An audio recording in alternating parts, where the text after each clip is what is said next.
Rainy morning in New York. Let's say that we are lucky because 2 years ago we didn't have a chance to see each other, to talk to each other, and to have a conversation about issues in the United Nations that are very relevant for the organization itself, not to say for the work of the delegates in the main committees in the General Assembly. So with a word of caution, I am very extremely happy that we come back in a person session, which is also an hybrid session because it's a webcast or the WebEx. So there is other colleagues that are following from their comfort of their home, if they are working from home, or from their offices.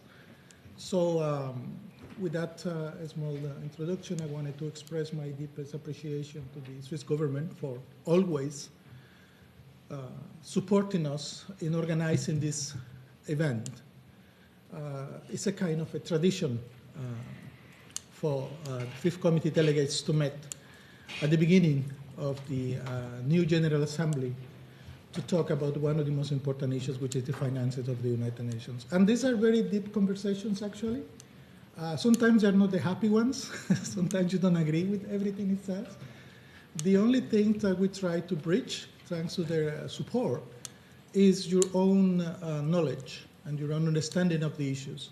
And the best way to do that is to work with the people who have the institutional memory, the people who will be supporting you in your queries, in your comments, in your discussions, as the people from the Secretariat. You will have the controller, which is with us, Mr. Chandramouli. Thank you very much once again. So happy to see you after 2-3 years. And then you will have the other bodies of the United Nations, the President of the Fifth Committee, the Secretary of the Fifth Committee. You will have the JIU, the Joint Inspection Unit. You will have the ACABQ, the Budgetary Committee. And you will be able to see the ongoing officers and to talk to them and to make your questions and to seek clarifications. In the last 2 years, you have been doing this in a hybrid, in a person, or in the committee. The General Assembly, the United Nations did not stop to work. And more than yesterday or 2 years ago, the work of the United Nations is more than relevant. We're still not out of pandemics or variants of the pandemic, but we are more safe and more comfortable being together. And on the other hand, there is a raging, complicated situation around the world that may have impact in the work of every single organization in the world, every country, and actually has a lot of implications for human beings in the ground. So I'll take you to have all those elements in mind when you do the deliberations, because what you will do is to enable the United Nations to function. Your decisions are paramount. There is always this discussion, which committee is more important. I has been delegate and has been ambassador and has been here for almost 30 years. And there is always like that. Somebody feels it is more important than the other. Nothing is more important than human rights, life, or the legal system in which we live, but it has a cause, and we have to support that, and that's a paramount importance. So I will stop here. We have a full program this morning. We have, as I said, Mr. Chandramouli, which is the Controller Assistant Secretary General Program Planning, as a first speaker, and then we have our dear friend Adrian Auri, Deputy Permanent Representative of the Permanent Mission of Switzerland. Ambassador, please convey to your authorities a UNITAR highly recognition and appreciation for the support. And it goes beyond sponsoring or doing a meeting. Geneva is our home. They took us over when we had difficult times. And we are very happy in Geneva, actually, and the executive director asked me to actually say thank you to you for that. I will also have a video message for the President-elect to the Fifth Committee and the outgoing President. And then we'll go for players on the United Nations budget. That I will have Leonelito, that you know very well. And then Felice Tandari, Executive Secretary of the ACABQ. With all this, we have 4 sessions today, tomorrow, after tomorrow. It's a very comprehensive problem. I hope you enjoy it.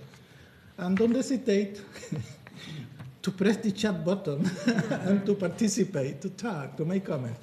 We are not lecturing anyone. We are just sharing a little bit of knowledge and expertise. And the officials from the Secretariat will be very, very happy to have a conversation with you. I stop here, and Adrian, I will open the floor to you for your opening comments. Thank you very much. Thank you. Thank you very much, dear Marco, for these kind words of introduction and these very substantial remarks. Distinguished colleagues, good morning. I would also like to warmly welcome you to the 2022 joint Swiss-UNITAR briefing on United Nations budgetary matters. And I would like to start with a warm and special welcome to Ambassador Marco Suazo, the head of UNITAR office here in New York, and Mr. Chandramuli Ramanathan, Controller and Assistant Secretary General for Program Planning, Finance and Budget. We appreciate that you and all of the other speakers contributing to this event are taking the time to be here with us. And a warm welcome, of course, to all the expert and colleagues here in the room and joining us in the hybrid format. We are very pleased now at the beginning of this 77th General Assembly to see conferences and sessions returning to the UN premises. As we say, to take the best from both worlds, we welcome that this briefing can be held in a hybrid format, enabling all relevant actors to join either in person or virtually. And all the more we are delighted that delegates and colleagues from the European headquarters in Geneva, as you also mentioned, Marco, who deal with budgetary matters in the UN specialized agencies, have the opportunity to participate in this first module today. We believe it's important that all budget-related entities remain connected in the best way possible. And as we often talk about bridge building, this is why we bring together both New York and International Geneva today in order to be part of this briefing. Investing in UN stations on different continents can promote the organization's interests and the inclusion of all relevant stakeholders. Just a few words on the goal of this briefing. The Fifth Committee is, as you know, and as Marco aptly described, the crucial pillar with regard to the functioning of the whole UN system. We are very proud to support this briefing for the 5th year in a cooperative partnership with UNITAR. And commencing the 77th General Assembly, we believe that it remains beneficial for new delegates to have the opportunity to receive a well-structured and guided introduction to the work of the Fifth Committee. We also understand this briefing as a chance for incoming delegates to familiarize themselves with key actors and to network before entering negotiations, which is key in a multilateral system and the UN in particular. Over the course of the next few days, you will meet the people behind the budget process in the Secretariat, and beyond that, a number of knowledgeable 5C colleagues who will share their insights and hopefully a few tips and tricks with you. Few points maybe on the Swiss priorities. As we are all emerging from a global pandemic that has hit the poorest people hardest and facing the current compounding crisis, the 5C carries a heavy responsibility to ensure the functioning and the business continuity of the United Nations. We are encouraged to see the constructive and very successful working spirit in the consensus-oriented 5C. This is a great achievement, and to build bridges is now more important than ever to tackle these challenges. The current international environment demands an efficient and an effective UN with a managerial structure that supports the organization to be able to respond to these emergent challenges. I want to thank the committee for its past efforts on UN reforms, and I'm certain that the Fifth Committee will pursue this path of diligent work towards an improved system that is fit for purpose. So, dear colleagues, the upcoming session will be of extraordinary importance, and it will require yours and our full attention. The Permanent Mission of Switzerland hopes that this briefing will equip you with the knowledge, the tools, and the contacts so that you can start tackling questions of substantial importance for the UN right away. I wish you all the best for this course and for your intensive time with the 5C ahead. Be assured it will remain a unique and certainly a very enlightening experience. Thank you very much and welcome. Thank you very much, Ambassador, for the kind words. Yes, we are very pleased that our colleagues from Geneva are also online with us. And this is one of the efforts that has been make a difference in the last couple of sessions that we had on this event. Because it's normal that most of the colleagues sometimes goes to Geneva, and then from Geneva they come to New York. The standardization of the training is highly appreciated by us, and a good welcome to our colleague following from Geneva.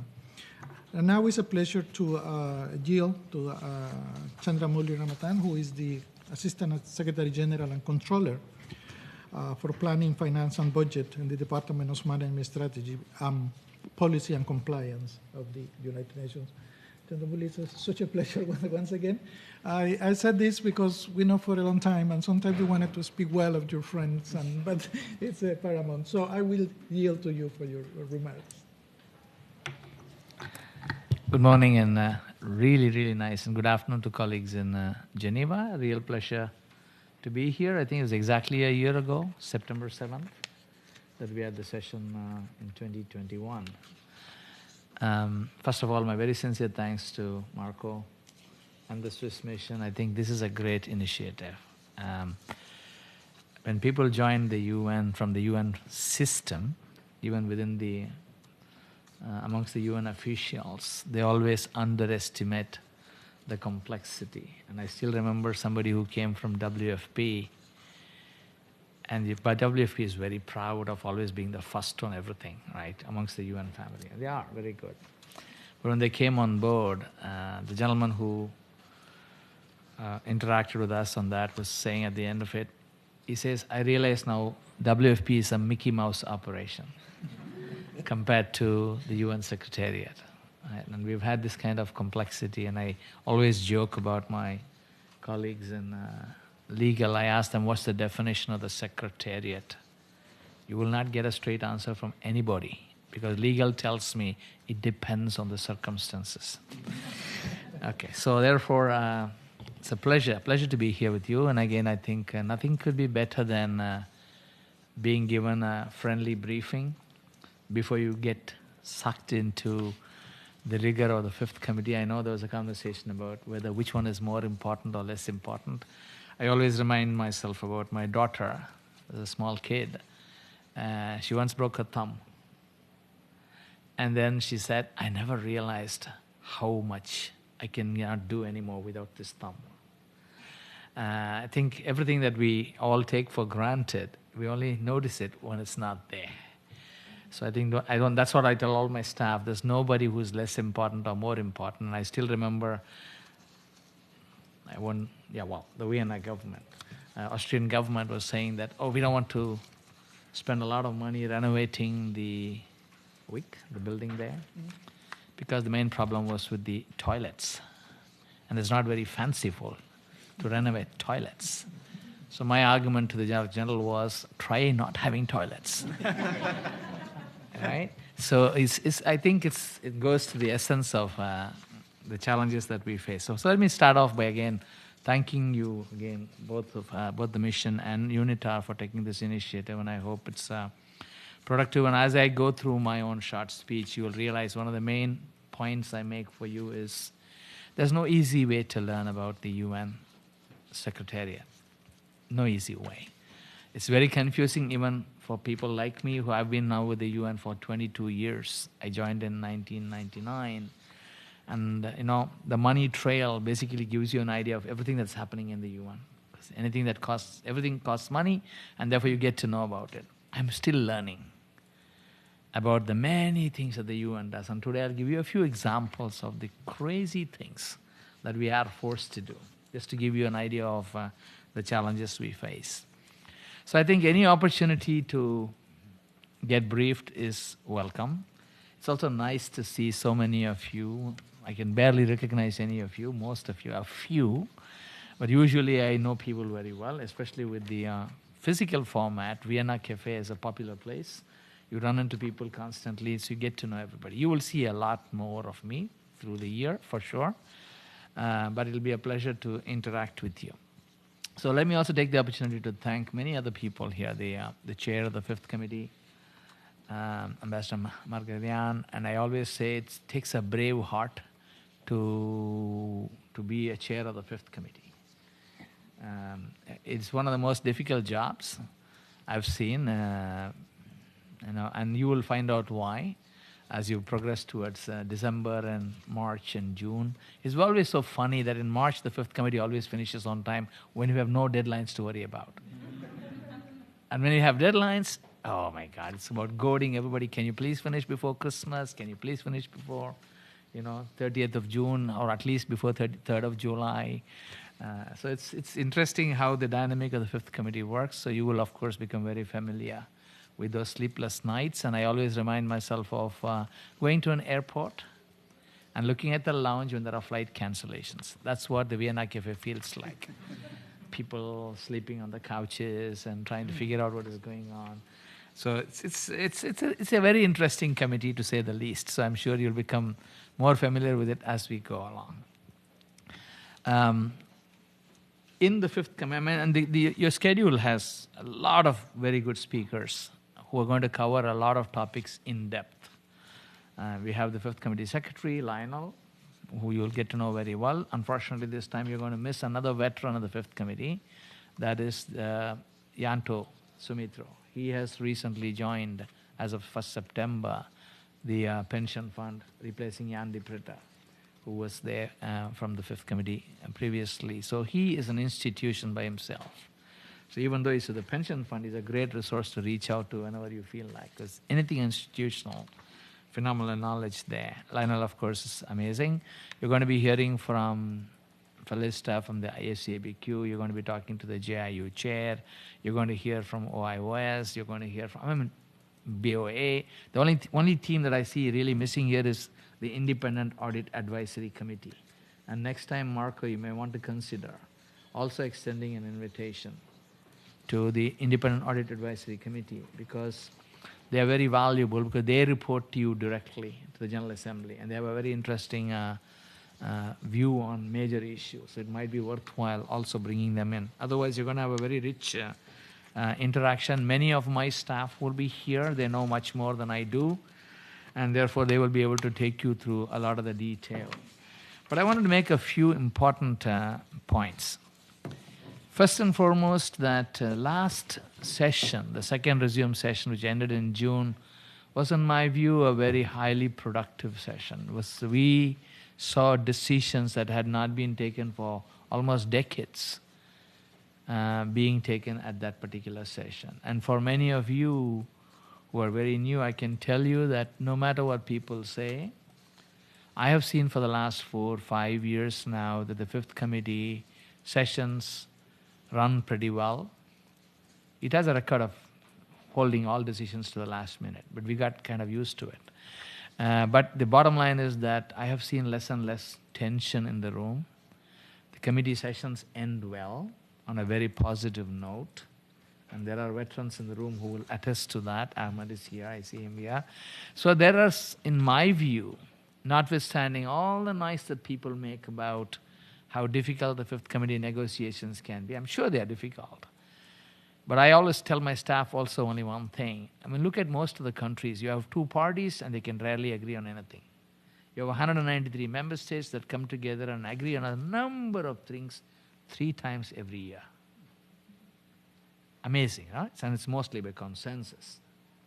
So that in itself is an achievement nobody should underestimate. And I think it goes to the fact that everybody believes in the charter and what the UN does at the end of the day. So I think as long as we are all guided by that particular goal, it's easy to set aside our petty differences and still find common ground. And I must say that as controller, I always joke internally, the easiest part of my job is dealing with you. Absolutely the easiest. And people criticize, oh, the ACABQ is difficult. Yeah, they all ask questions. You all ask questions. Sometimes we give you answers. Sometimes we give you irrelevant answers. Sometimes we don't give you answers at all. You still make your decision anyway. So I don't think we are particularly worried about the ACABQ or the fifth committee. And I also joke that I don't even know why you get so worked up, because you also don't have a choice. You have to approve the budget anyway. So you can cut a little bit more, cut a little bit less, but at the end of the day, you have to approve a budget also. So I tell my people, relax. They'll get it done. Just go home, sleep, and come back. Right? So I think it's amazing what you do. It's tough at times, but that's the way the fifth committee tends to leave all the decisions for the last few days, a few hours, etc. The hybrid sessions have actually worked well. negotiations are not easy in a hybrid format. That's a given. Because you can bump into people in the corridors, you can go meet people. The personal dynamic is very important for negotiation. But having done the negotiations literally, virtually, completely, and I keep saying, it's so difficult to talk to a screen full of initials. It's terrible, no? You cannot see any face, just one face. I mean, that's impossible to talk to just initials all the time. You want to be able to at least see photographs of people, at least, no?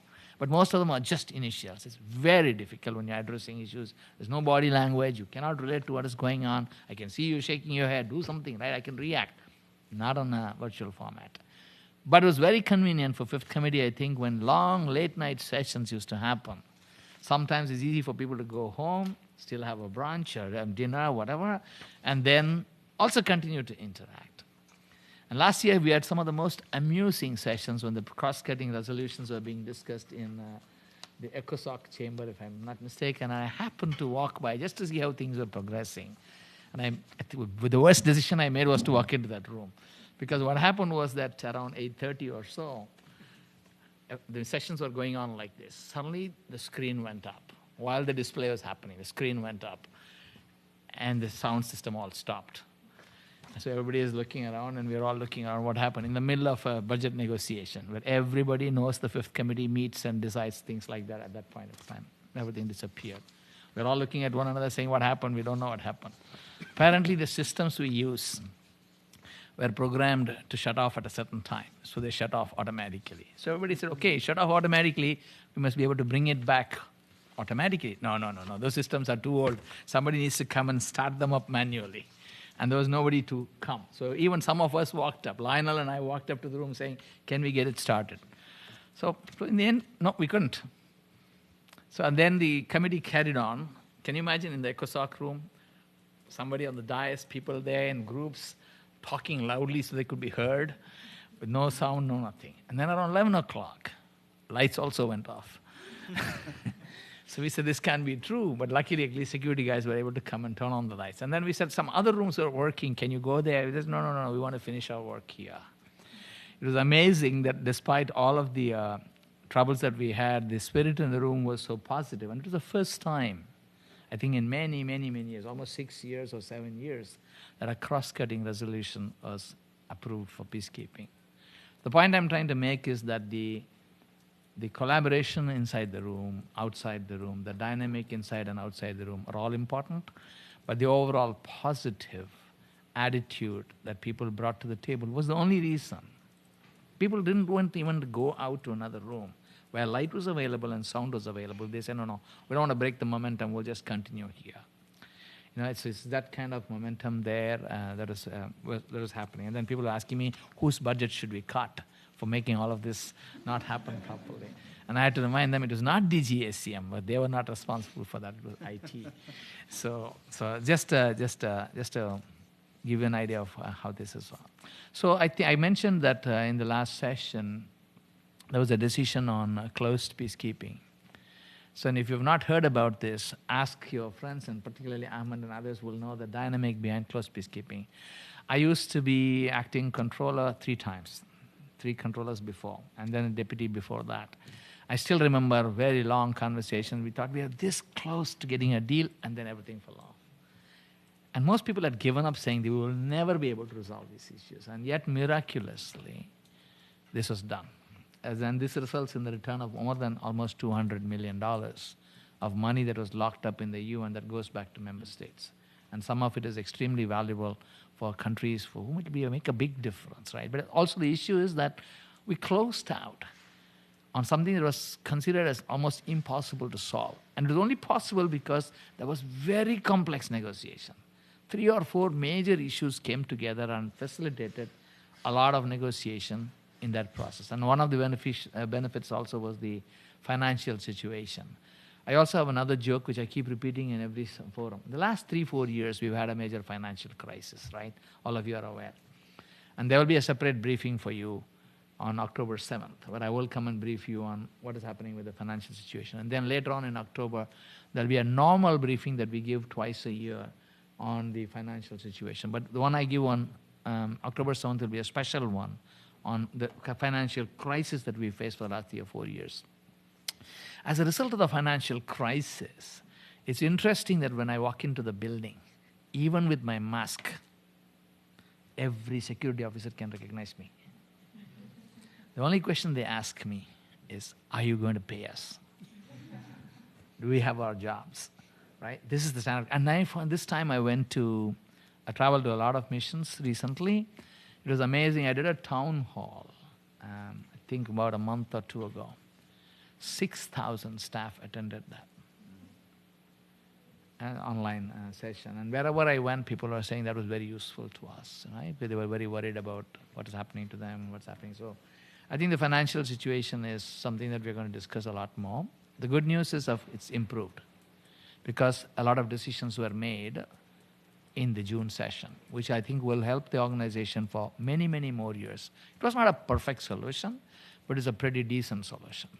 A very good compromise that was made to keep the organization running smoothly, and I think it's going to benefit the organization for the next maybe 10 years at least.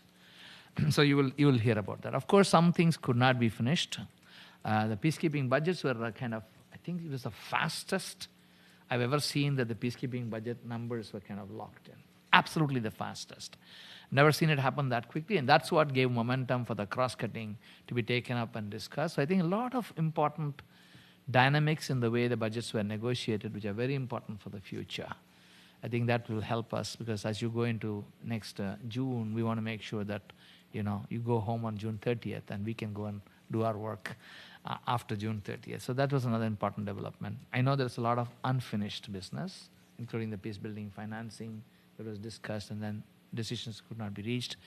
And one of the other things we've also seen over time is when the issues are very important sometimes, it's not easy to find a common ground within a certain period of time. Sometimes it's better to defer the decision, come back, get more briefing sessions, and then decide on the way forward or not to go forward.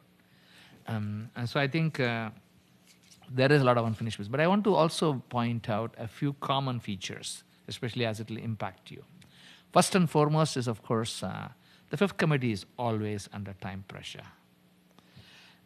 Eventually you run out of time and then you're forced to negotiate in a hurry. But what I also find very interesting is that you spend a lot of time discussing a lot of topics, putting a lot of effort into language. And then what happens? Towards the end, you run out of time and you throw out everything. A lot of stuff. We keep them all carefully because we know what you had to say on those topics. But it's amazing how much gets thrown out eventually because you simply run out of time. Because the decision-making process is such that everything is held over, and then everything is decided at the last minute. But rest assured that this session that you're going to do this fall is going to be incredibly busy. So you're going to be jumping into it with a lot of intensity up front because there are quite a few topics. So don't book your tickets. I never book my tickets for the last week of December. I keep myself open tickets. You can go on the 24th or you go on the 26th or 27th, whenever you finish. But I sincerely hope that you will finish on time, but it's going to be a weighty session. Just to give you a little bit of a flavor, the agenda is pretty heavy, but there are also very weighty issues. And I'll just give you a few examples. In terms of urgency, we have a budget for UNAMA, our mission in Afghanistan. Because it was only given a commitment authority for 10 months, we have pressure now to immediately approve their budget. Otherwise, we don't have spending authority for November and December. And personally, this is just a personal view. I don't understand why you kill yourself like this.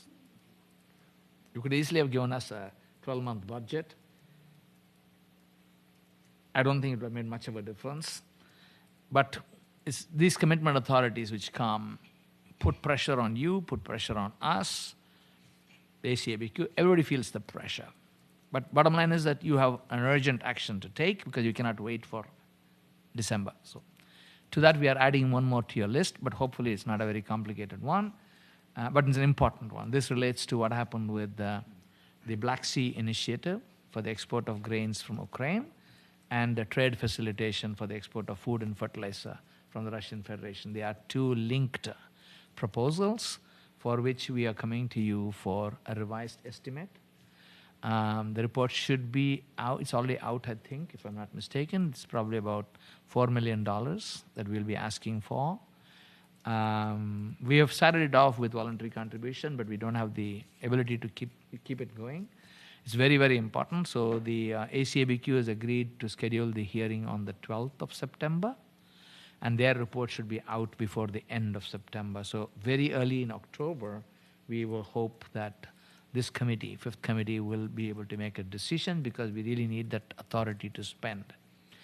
The chances are, during the discussion, I will probably point out that it may not be necessary to give us a new appropriation because we may be able to find the money within the existing budget, but not the budget of the departments from where money has to be spent, but within the overall appropriation.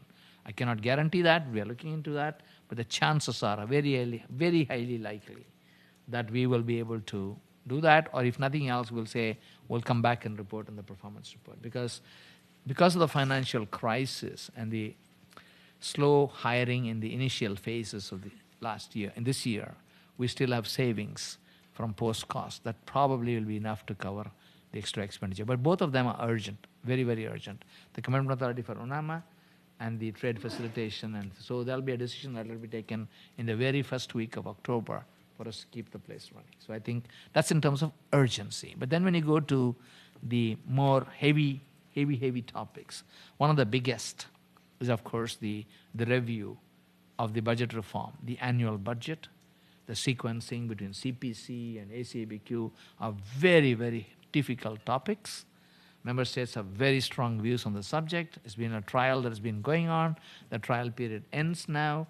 So you're going to have more briefings on the subject. Again, on October 7th, I will actually lead the briefing on this particular topic just to bring everybody up to speed. So because there's a lot of background that people have to be aware of when you go into the negotiation, and we know that will be one of the most difficult topics during negotiation in terms of positions of the various groups that are very, I wouldn't say divergent, but there are hard positions that will have to be negotiated and agreed upon, and the Secretariat also has very strong views on the subject. So we'll also be putting a lot of pressure on many of you, saying, hey, this is the way it's supposed to work, and so give us some facilitation, etc. So I think that's one very important topic. Another one is going to be the ICT strategy that you had asked for. The member states have asked for the ICT strategy. Most probably the strategy that will come to you will not have any financial implications because it's more of a strategy. We had an ICT strategy for 5 years before, so this is a new strategy for the next 5 years. And as many of you will realize during the pandemic and everything that is going on now, hybrid meetings, etc., it's all very critically dependent on technology. So the strategy has to also speak to how, and as I was walking by, I also saw there's a session going on how ICT is used for criminal purposes. So we also have to be mindful of the ill effects of technology as well as the good effects of technology. And then we also have issues on cybersecurity. So lots of issues, weighty issues there.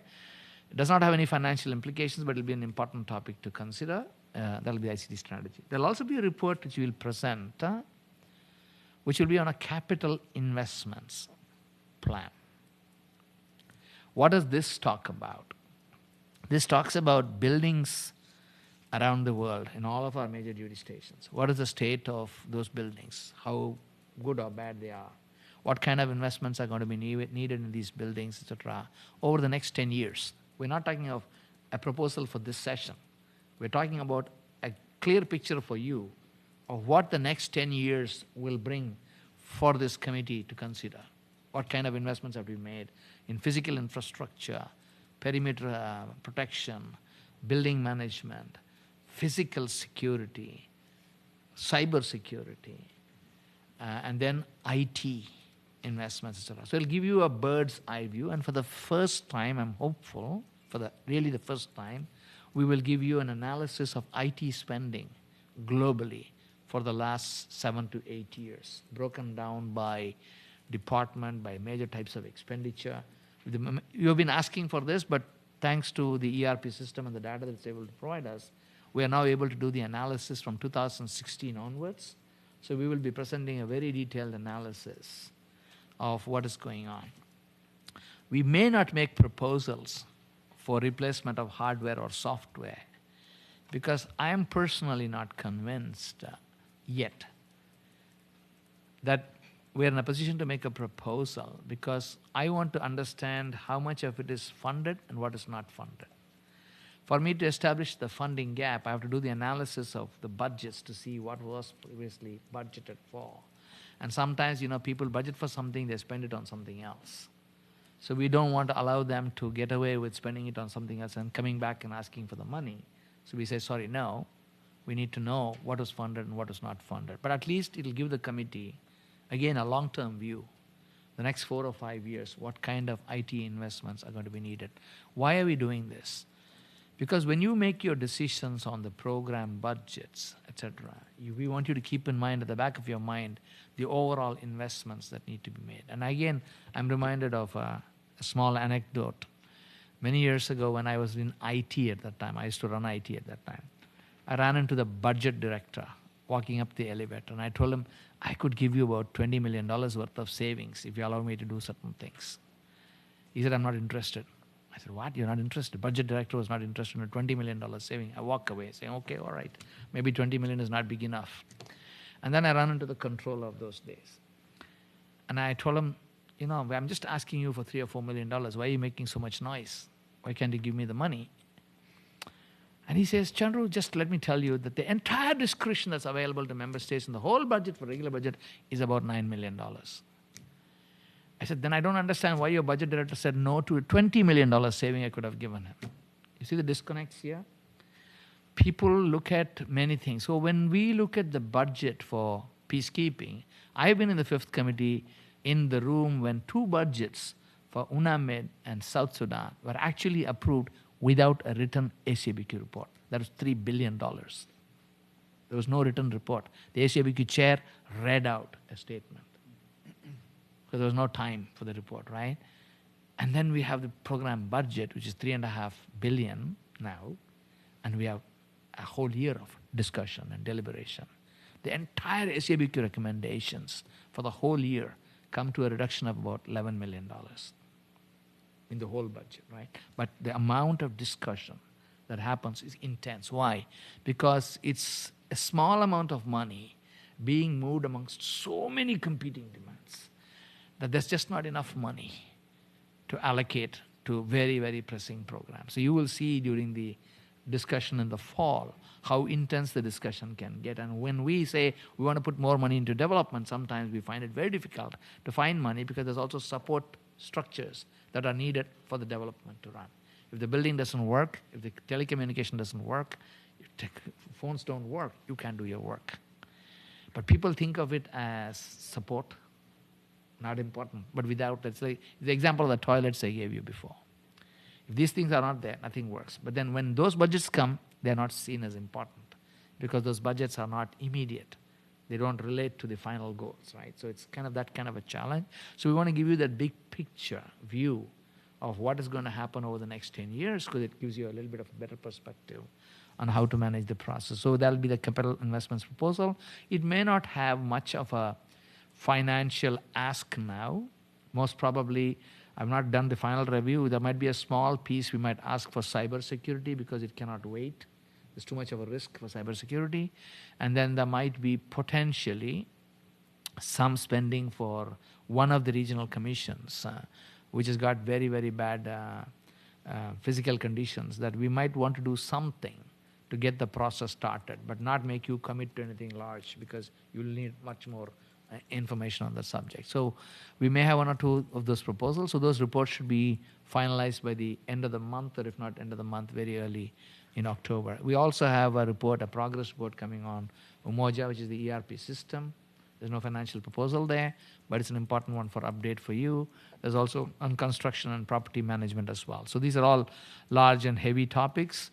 We'll have the usual subventions for the Cambodia court, the special court for Sierra Leone, where we keep on pretending for many, many years now that somehow they will raise enough voluntary contributions to run. They just don't get enough voluntary contribution. We eventually try to get the money from the budget. The good news, though, is in the last few years, we've kind of absorbed those expenditures, but they will come to you.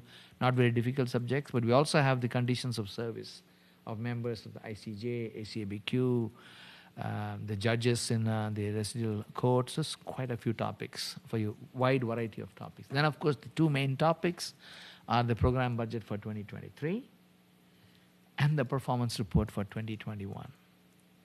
See, just these last two items would have been enough to keep you busy.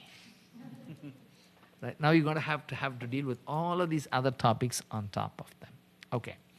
So a couple of, now moving away from the agenda, because other people are going to talk in more detail, let me step back and look at a few common issues. First and foremost, I think is, I can't stress enough the value of informal briefings. I mean, much as we put a lot of work into writing those reports that we produce, I can be very honest with you, I don't understand half of them. Because they're too complicated, there's too much of a UN way of writing things that make it very difficult to actually understand the substance of it. And if we write too loosely, we get criticized if we don't write well enough. So it's a little bit of a tussle there. And the fact that we produce documents this size and then Q&A is this size, then your Q&A is this size, shows that something is not working well. And then what happens is by the time the documents come to you, you no longer read our documents, but you're reading the ACABQ's report. And the ACABQ's report, I think one of the main PPP reports, it's about 750 pages. Just that one report. Right? Good luck understanding the issues there. Right? So I think you're going to be probably dealing with many issues without really enough time to understand all the issues. I think the informal briefings are a great way of bringing yourself up to speed. The Secretariat, all of us are available to schedule any number of briefings. We can start with briefings through the Bureau, organized nicely, and then there can be many, many group-oriented briefings to dive into specific topics. Individually, you're all welcome to come and ask us, and I have my assistant here, Cornelia. She coordinates it. Right from me personally, we'll be happy to receive and brief many of you, because we think those briefings are more invaluable than any amount of Q&A we can give you. Because the Q&A, by the time the questions and answers come to you, you got this size reports, this size Q&A. You don't have the time to read anymore. I'll give you another joke which my previous former director of my Peacekeeping Budget division used to call herself. She's gone back now, Vivian van der Peer. She said, I'm the Google. So what do you mean by that? He says, when member state delegates ask us about something, we tell them, refer to page number such and such of set number such and such of the answer. It's already been asked and answered. Most of the time, because you don't have the time to even read them anymore. Previously, the ACABQ responses used to come to you in a timely fashion. I think that was a great idea, that the committee decided that the ACABQ questions should come to you, because then you get the benefit of all those answers. But now the practice has been changed, that it comes to you along with the ACABQ report, which may come to you in the last few days, when you don't have time even to read their report. Forget about reading the responses, which are very well useful, but by the time you run out of time. So essentially, we have become very good at being inefficient. Now we write a report that nobody has time to read. We write, ACABQ produces reports that you may not have the time to read. We write a lot of questions and answers that kills my people working day and night, which most of the people don't have the time to read. And so it's becoming a practice now. It's education for us, but it's not very efficient for you. So I think the informal briefings are the best way. And the Bureau is one of the best ways to calibrate many of the, and it's perfect timing for Lionel to be here in the room. I always appeal for more and more such briefings where we can speak more freely like this, and you get the benefit of asking us questions. I went once to an ACABQ session offering to brief them, and we ended up with Q&A. We said, no. We said we'll only come for oral Q&A, no written answers. Because that's what makes it very difficult for us. I think I can't stress enough the importance of reaching out to us for those kinds of briefings. We also have online portals that give you a lot of information. And in response to your requests, we have created a budget information portal where you can go and get information about the expenditure on a monthly basis, plenty of information. And we are putting out even more information on HR now, geographic representation, etc., because all these are becoming important for you. There's also the contributions portal, which many of you anyway consult. So there's a lot of additional information that's becoming available to you, and we invite you. And the Fifth Committee Secretariat is very, very good at making sure you get access to all of that information. We also have the budget itself. We'll also be publishing something called results.un.org, where you can go and see last year's entire budget broken down by the programs, and we'll produce something similar. So when you're negotiating the documents, you don't have to read the documents. You can go and pick a theme, pick a region, etc., and you'll be able to quickly navigate the documents. It's a very, very useful way of getting to the information that you want. So please, therefore, definitely take advantage of it. I'll wind up now by making some important comments about how crazy our life has become. We don't get any breaks anymore. There used to be times when you used to feel August and September were like kind of relaxed. July was a little bit more back. No, it's all gone. It's all history. 4 or 5 years now I've seen now there's never any downtime for most of us because it's relentlessly something is happening. And this year, of course, we have even more challenges that we are facing. We had first Afghanistan. And when I come for the briefing on October 7th, I'll give you a little bit of some of the challenges we are facing in Afghanistan, where my office is responsible for moving cash, physical, $100 notes every month. The UN is not supposed to be doing this. We're supposed to make electronic transfer and people get the money. No. We have to pay our salaries for our staff for 3 months. Guess what? Using what? Hawalas, money service providers. People are asked to come to assemble in a marketplace somewhere. They get an SMS saying, come there, there's a witness handing over cash. That's how we had to run our operation for 3 months. Now we are moving cash regularly to places where there's no insurance. There's nobody else. We don't control the troops. We don't control the airports. We are used to moving $5 million of cash maximum in peacekeeping. But we control the airports and we control the troops. And during the pandemic, we moved money for Citibank, was distributing the money for our people using our aircraft, etc. But their money was being moved for us using our assets. Now we are moving money to keep the country afloat. Crazy business, right? Then you have Ukraine now.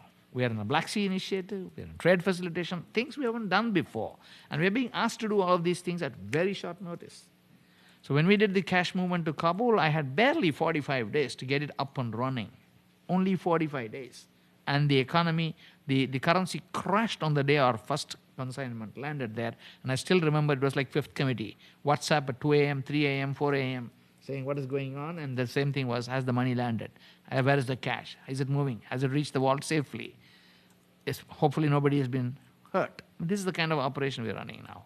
Same problem in Ethiopia, Tigray, right? So all around the world. And the pandemic, guess what? It's not over. We're still running a Medivac scheme. We're still distributing vaccines. So there's places around the world that we are operating in where nothing is normal. And the last 2-3 months, I have been traveling extensively because it's the only window I could get between July and August to Central African Republic, to Congo, and many places to see. And you know that what happened in Congo was our people were attacked. Our premises were attacked. When I went there and I saw what I saw there, this was not a casual mob getting out of hand and attack. It was a highly scientifically planned attack on the UN. And this morning, there was a supply chain organized for bringing rocks to be thrown at the UN inside the campus. Now, so you can see how our environment has changed so dramatically. The point I'm making here is that your field visit is ultra important. ACABQ went on field visits, and I think there is no substitute for those field visits. They are so useful. And I've been telling the managers on the ground, if the committee cannot come to you, you must bring the field to the committee. Videos, photographs, bring whatever you have, don't write reports. It's important to see things because unless you're on the ground and you're seeing the conditions in which they're operating, many of my own staff have no clue what it is to be on the ground. The conditions are so different.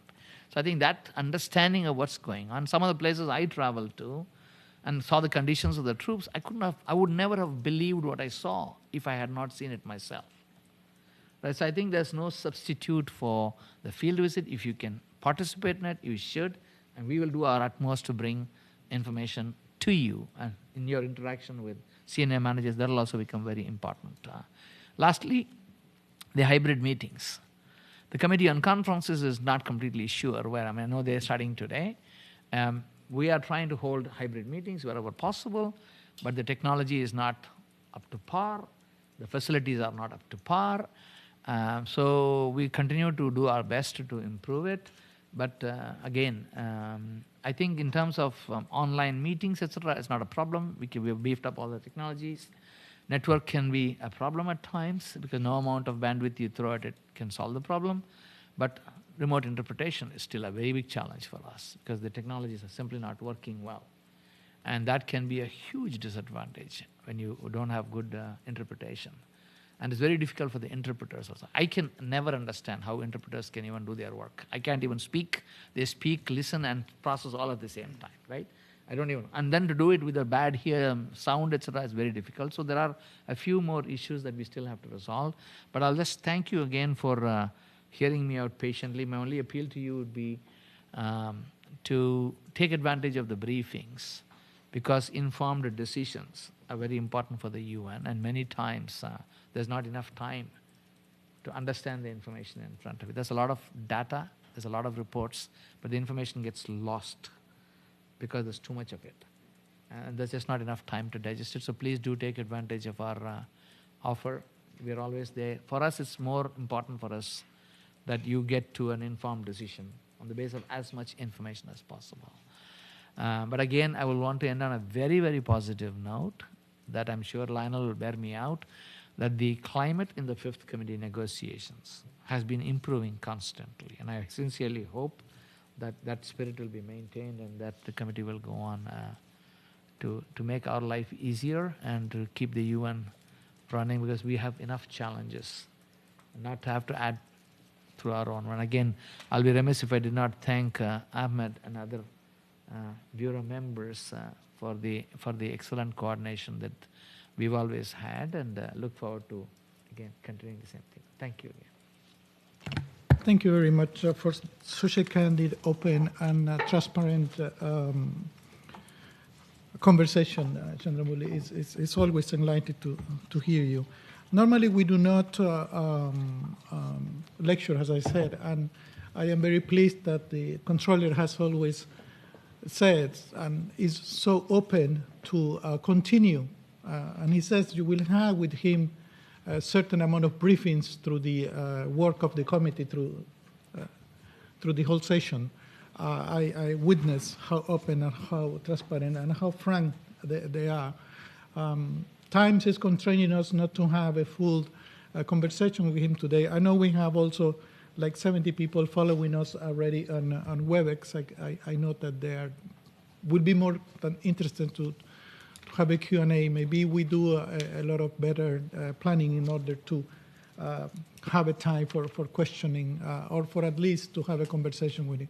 Take it with you, the frankness, the openness, and the friendship that you have with his office and his staff to go to him, to go to question or to make comments. This is the reason why we do that, in order to make it, as he said at the very end, improve that conversation with you and also with you, with them. There is a paramount amount of issues that are on the bucket, and so you need to discuss with him. Thank you very much, Chandramouli, for being with us this morning once again, and we will be seeing you around. Thank you. Good luck.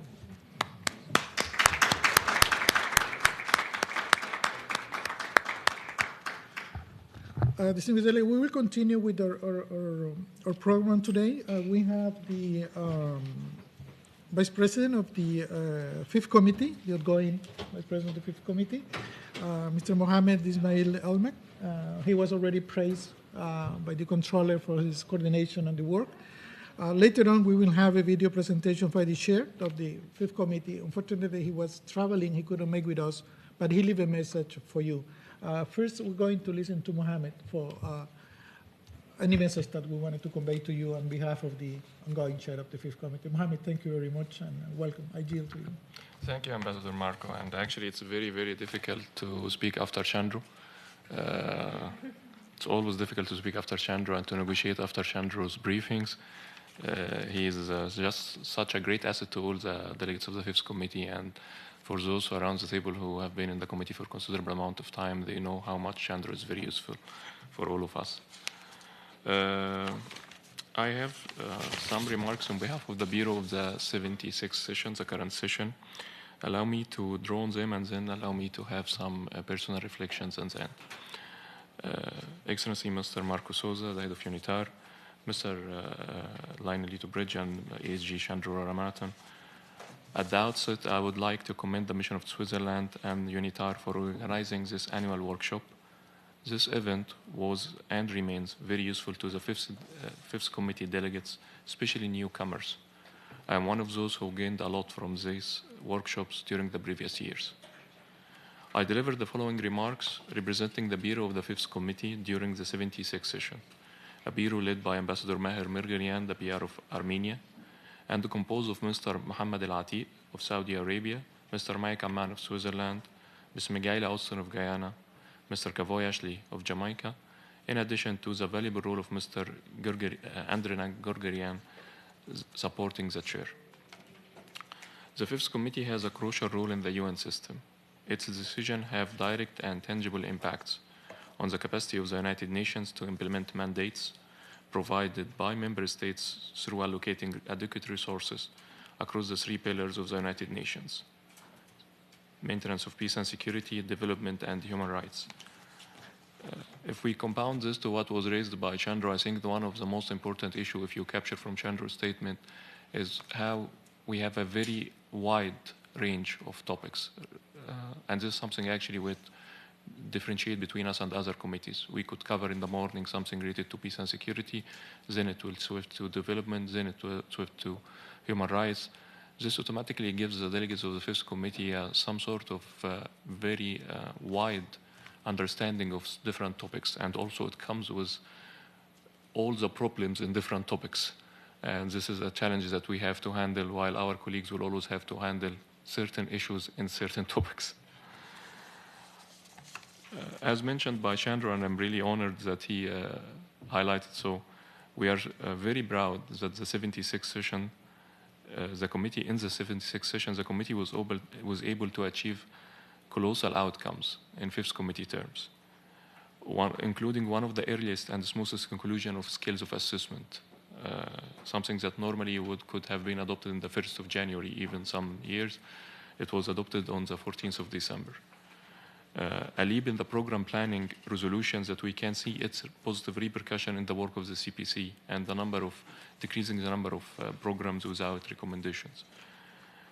Adoption of special political missions resolutions above ACABQ level, and this is something for those around the table who understand the Fifth Committee, something that we couldn't even predict, to have an SPMs above ACABQ level. This happened twice in the session, actually, in the main session and in the first review. And of course, finding a solution for the financial situation and solving the quagmire of the closed BQO. And as Chandra mentioned, some people even didn't think that this is possible, could be done. And I remember vividly that the Egyptian delegate to the Fifth Committee 10 years ago, who is currently the Egyptian ambassador to Budapest, wake me up at 5:30 a.m. New York time, doubting that this really happened. And I told him it happened. I was like, this will never happen. And it really was something very unprecedented for the committee.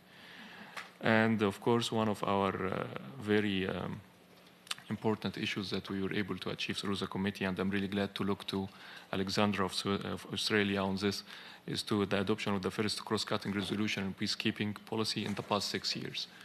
And this actually was the situation when Chandra was speaking about the room when we didn't have electricity, we didn't have discussions, and I'm the one who raised who should we cut the budget for because of this what's happening. But it gives you also a testimony of the really perseverance of the delegates of the Fifth Committee when they want to achieve something.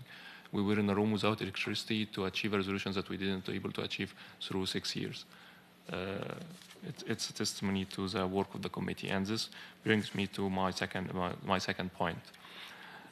These outcomes actually is not the outcomes of the Bureau. Actually, in fact, they are testimony on the skill, expertise, and capabilities of all delegates of the committee in the 76th session, especially coordinators and core negotiators.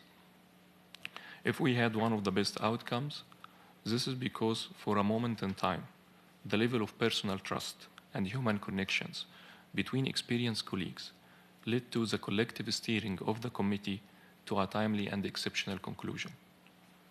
Throughout the 76th session, the Bureau believed that the work of the Fifth Committee is a continuum connecting member states with the ACABQ and the Secretariat.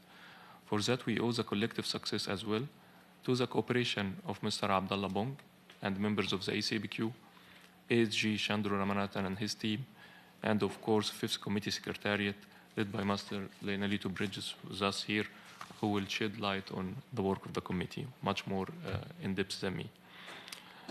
Finally, I invite our colleagues to build on these achievements. More importantly, I invite them to build on the spirit of consensus, constructiveness, and collegiality we truly share in the Fifth Committee. The Bureau of the 76th session wishes all the success to the incoming Bureau, led by His Excellency Philippe Credekla of the PR of Belgium, and I can see here our colleague Basil, who will be leading and supporting the chair. Wish you all the luck. We are sure that the new Bureau will spare no effort to guide the committee to consensus and great accomplishments. On a personal note, this will be, I think, one of the, maybe it's the last actually, intervention as a vice chair of the Fifth Committee for the 76th session. I'm really glad I finished this task.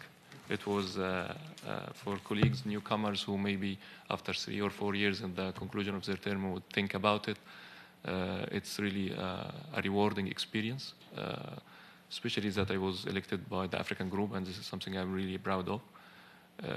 If maybe the first year will not be suitable, second year, third year, when you feel you can do it, really, I strongly encourage you to do it. It's an unmatched diplomatic experience to be in collaboration with the Secretariat and with 193 countries. I thank you very much and wish to see you all in the upcoming main session. Thank you. Thank you very much, Ahmed, for the message on behalf of the outgoing chair of the Fifth Committee. May I say that even though you finished your task as vice chair, I don't think you finished your task as a delegate to the Fifth Committee. I don't know what is more complicated to be just to be a delegate and to follow the instructions and the groupings, or be in a driving seat as chair. So I know you did a remarkable job on that. Your ambassador Osama was kicking me on Friday. We were playing soccer. So I said, I have your vice chair in the Fifth Committee, debriefing the delegates on Tuesday. I said, tell me if he does good. I will tell him, you did a remarkably good one. But this is the atmosphere that we would like to build through UNITAR. I mean, try this camaraderie among yourself and also with the secretary. As I said, and I will repeat that to the end, are there just your friends to help? What I am saying is, I am not a UN staff per se. I have been in your seat as a delegate for 30 years in the UN. I'm just doing something in UNITAR because I don't want it to be bored at home. And they offered me the office of directing the UNITAR New York office in New York. I said, okay, but I know what we like, especially small developing countries, when we have to jump from one meeting to another, for a committee to another, and we have to task delegate from the European Union, from the big brothers of Africa or Latin America. And I understood how much do we need this kind of conversation. So that's what I embraced it like that. So thank you for the frankness, Mohammed, and I wish you good luck. Now, before we turn to Leonelito, which is a very good friend, we want to hear a message from the upcoming president of the Fifth Committee, who regrettably cannot be with us. He let us know that on due time, and he actually took his time, came to my office in UNITAR, and recorded a message for you. I'm very honored to do that. The only regret that I have is that we will not be able to ask questions to him, but I'm 100% sure as soon as he's come up and face you and the committee, he will be more than happy and open, because I know him very well, and he is a very, very kind man. So can we run the message from the president, please? Dear colleagues, first of all, a warm welcome to the new Fifth Committee delegates. You are joining a committee entrusted with a crucial role in the UN system. Our decisions, colleagues, reflect the collective commitment of member states to implement the mandated activities of the United Nations and to implement those activities with adequate resources. I would like to express my sincere gratitude to our colleagues from UNITAR, as well to our dear friends from the Swiss mission, for organizing this briefing. As the Fifth Committee's work is technical in nature and relevant information is often very dispersed, its work is often imperfectly understood by the UN community at large. Providing all delegations with a better understanding of the issues at hand contributes to a meaningful and inclusive participation. And this is also the main motivation behind our Belgian Fifth Committee manual. I hope this manual can be a useful complement to this briefing. And to this end, advanced copies of the manual are made available to you today, at least to you participants who are here in New York today. For decades, this committee has made every effort to strive for consensus, to overcome disagreements. And when negotiation goals diverge, we all know that consensus requires flexibility from delegates. They must often settle for an outcome that leaves all parties equally unhappy. And trust and cohesion are needed to take such decisions, as they have profound consequences for our organization. Still, I am confident that the spirit of collegiality and teamwork for which the Fifth is known will help us to again reach successful and timely outcomes. My first priority as chair will be to help building bridges between regional groups and between all of us. The Fifth Committee has led the way, my dear colleagues, in achieving consensus even through difficult circumstances. For instance, during the COVID-19 pandemic, the Fifth showed great resilience in ensuring continuity. We had opportunity to re-examine our working methods in a context where meetings through nights and weekends had unfortunately become routine. I am confident that the committee will continue to take full advantage of the opportunities for both in-person and virtual meetings. And I hope that we can build on the valuable experience of Ambassador Mir Margarian, my dear friend, and the previous bureau to fine-tune an environment conducive for effective negotiations while mindful of our work-life balance. Allow me also to pay homage and say a big thank you to the hard work of my two colleagues in the Belgian mission, Mr. Basil Bogaerts and Ms. Lina Hadboun. The 77th session will be a crucial one, with important items to be discussed, including the end of the trial period for the annual budget. We also have a new opportunity to reach a longer-awaited agreement on human resources reform. You will often hear, colleagues, that the work of our committee depends on the commitment of delegates who volunteer to shepherd one or more agenda items through the negotiation process. The work of those facilitators or coordinators is not only central for the committee, but also highly informative for themselves. And I warmly invite all of you to consider seeking this rewarding responsibility early on in your tenure as a Fifth Committee delegate. Rest assured that the Bureau and the Fifth Committee Secretariat will readily support you in leading your negotiation to a successful outcome. In closing, allow me to extend my sincere gratitude to the outgoing Bureau for its support and guidance. We shall be leaning on their valuable experience as we go forward. Let me finally wish all of you a professionally enriching and successful session. Thank you for your attention. With that, please, dear friend, convey to the incoming chair from behalf of UNITAR our deepest appreciation for his time. And you delegates will see him, will question him, will have a conversation with him and depth. This is the guidelines manual that he was making reference. Is available to all of you at the entrance. If you wanted to have an extra copy, just let us know. They entrusted us with distributing, and we'll be very happy to do so. Any kind of guidelines, manual, and we do that. We produce a lot of them. It's just more than welcome because actually, as Mr. Namuli was saying, we're trying to expedite the understanding of the issues and to flatten the learning curve for the new delegates. For the experienced delegates, I am 100% sure, because I am one case of that, I always find something new, and I always learn something new every day in the corridors of the United Nations. I hope you have that experience because it's rewarding. So now we move to a kind of a more substantive part after the message of the President of the Fifth Committee, and it's Mr. Minolito Beric, who is the Secretary of the Committee, a long-standing friend and supporter of UNITAR, and I've been participating in this debriefing in the last 10 years, I think, maybe even more.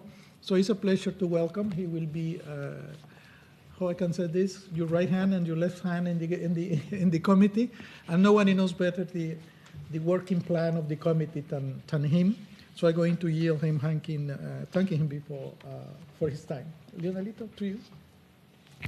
Thank you, Ambassador, and my thanks once again to you, to UNITAR, to Switzerland for the opportunity to join this year's workshop, this year's session. For today, I will provide an overview of the Fifth Committee from the perspective of the Secretariat of the Committee as Secretary of the Fifth Committee, as well as some reflection on the upcoming work program and on working methods of the committee. Of course, you've already had a good foundation in terms of the discussion you had earlier today with the controller, and of course the remarks that were made by our vice chair of the current session, Ahmed, and of course the forward-looking remarks from the incoming chair of the committee. So my role is always quite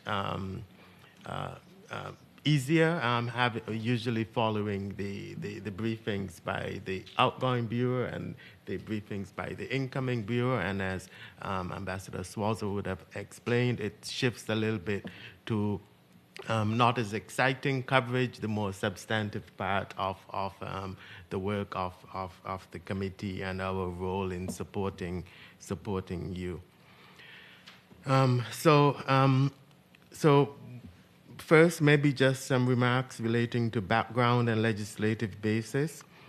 We recall, of course, that Article 17 of the Charter of the UN provides that the General Assembly shall consider and approve the budget of the organization. So this is the basis for quite a large portion of the work of the committee embedded in the Charter of the UN. The Fifth Committee is the appropriate main committee of the General Assembly entrusted with responsibilities for administrative and budgetary matters.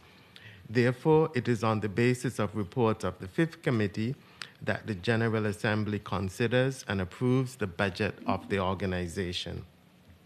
This function was reaffirmed by the Assembly in Section 6 of General Assembly Resolution 45-248B. Thus, the Fifth Committee has two major functions, administrative and budgetary, which also includes programmatic and oversight tasks. On the next slide, we take a look at the sessions of the Fifth Committee. As some of you would know, normally the Fifth Committee, same as other main committees, is intended to conclude its work during the main part of the session of the General Assembly, basically by early December. However, due to the increasing volume of work of the Fifth Committee, it became the standard practice that the Fifth Committee meets not only during the main part of the General Assembly, October to December, but also during resumed sessions in the following months, in March and in May, and unfortunately, occasionally into June as well. During the main part of the session held in October to December, the Fifth Committee must consider all issues that require the approval of the General Assembly for funding by the end of the calendar year. Then the resumed session, which is held in March, typically deals with issues that were not completed during the main part of the session, as well as any other additional urgent emerging issues. Currently, the committee in March is also taking up such items such as human resource related items. It takes the the alternating year reports on procurement or supply chain. It also takes up accountability-related reports. So these are the types of items that typically are being taken up in the March session. In 1994, the Assembly, in its resolution 49-233, mandated the committee to consider at a resumed session in May each year items related to the financing of UN peacekeeping operations. This notwithstanding, subject to the urgency of the matter, the Fifth Committee may consider reports on the financing of a peacekeeping mission authorized by the Security Council at any of its sessions. So the second resumes part of the committee session typically starts early March and then continues latest by the end of June, because of course that's the end of the peacekeeping fiscal year, which runs from 1 July to 30 June. So ideally, the committee is intended to conclude its work in May, but often spills over into June. Turning to slide 4, we take a look at the subsidiary organs and bodies assisting in the work of the committee. So first, we have some of the technical expert bodies. The Fifth Committee, in considering the items allocated to it, is guided by the recommendations of a body composed of experts from 21 member states called the Advisory Committee on Administrative and Budgetary Questions, the ACABQ. And of course, I think following this part of your program, there will be another session related to the ACABQ, I believe. Reports of the Secretary General and other reports on the agenda items allocated to the Fifth Committee, as well as draft resolutions emanating from other main committees having program budget implications, must be accompanied by a report of the ACABQ containing its observations and recommendations on a given issue.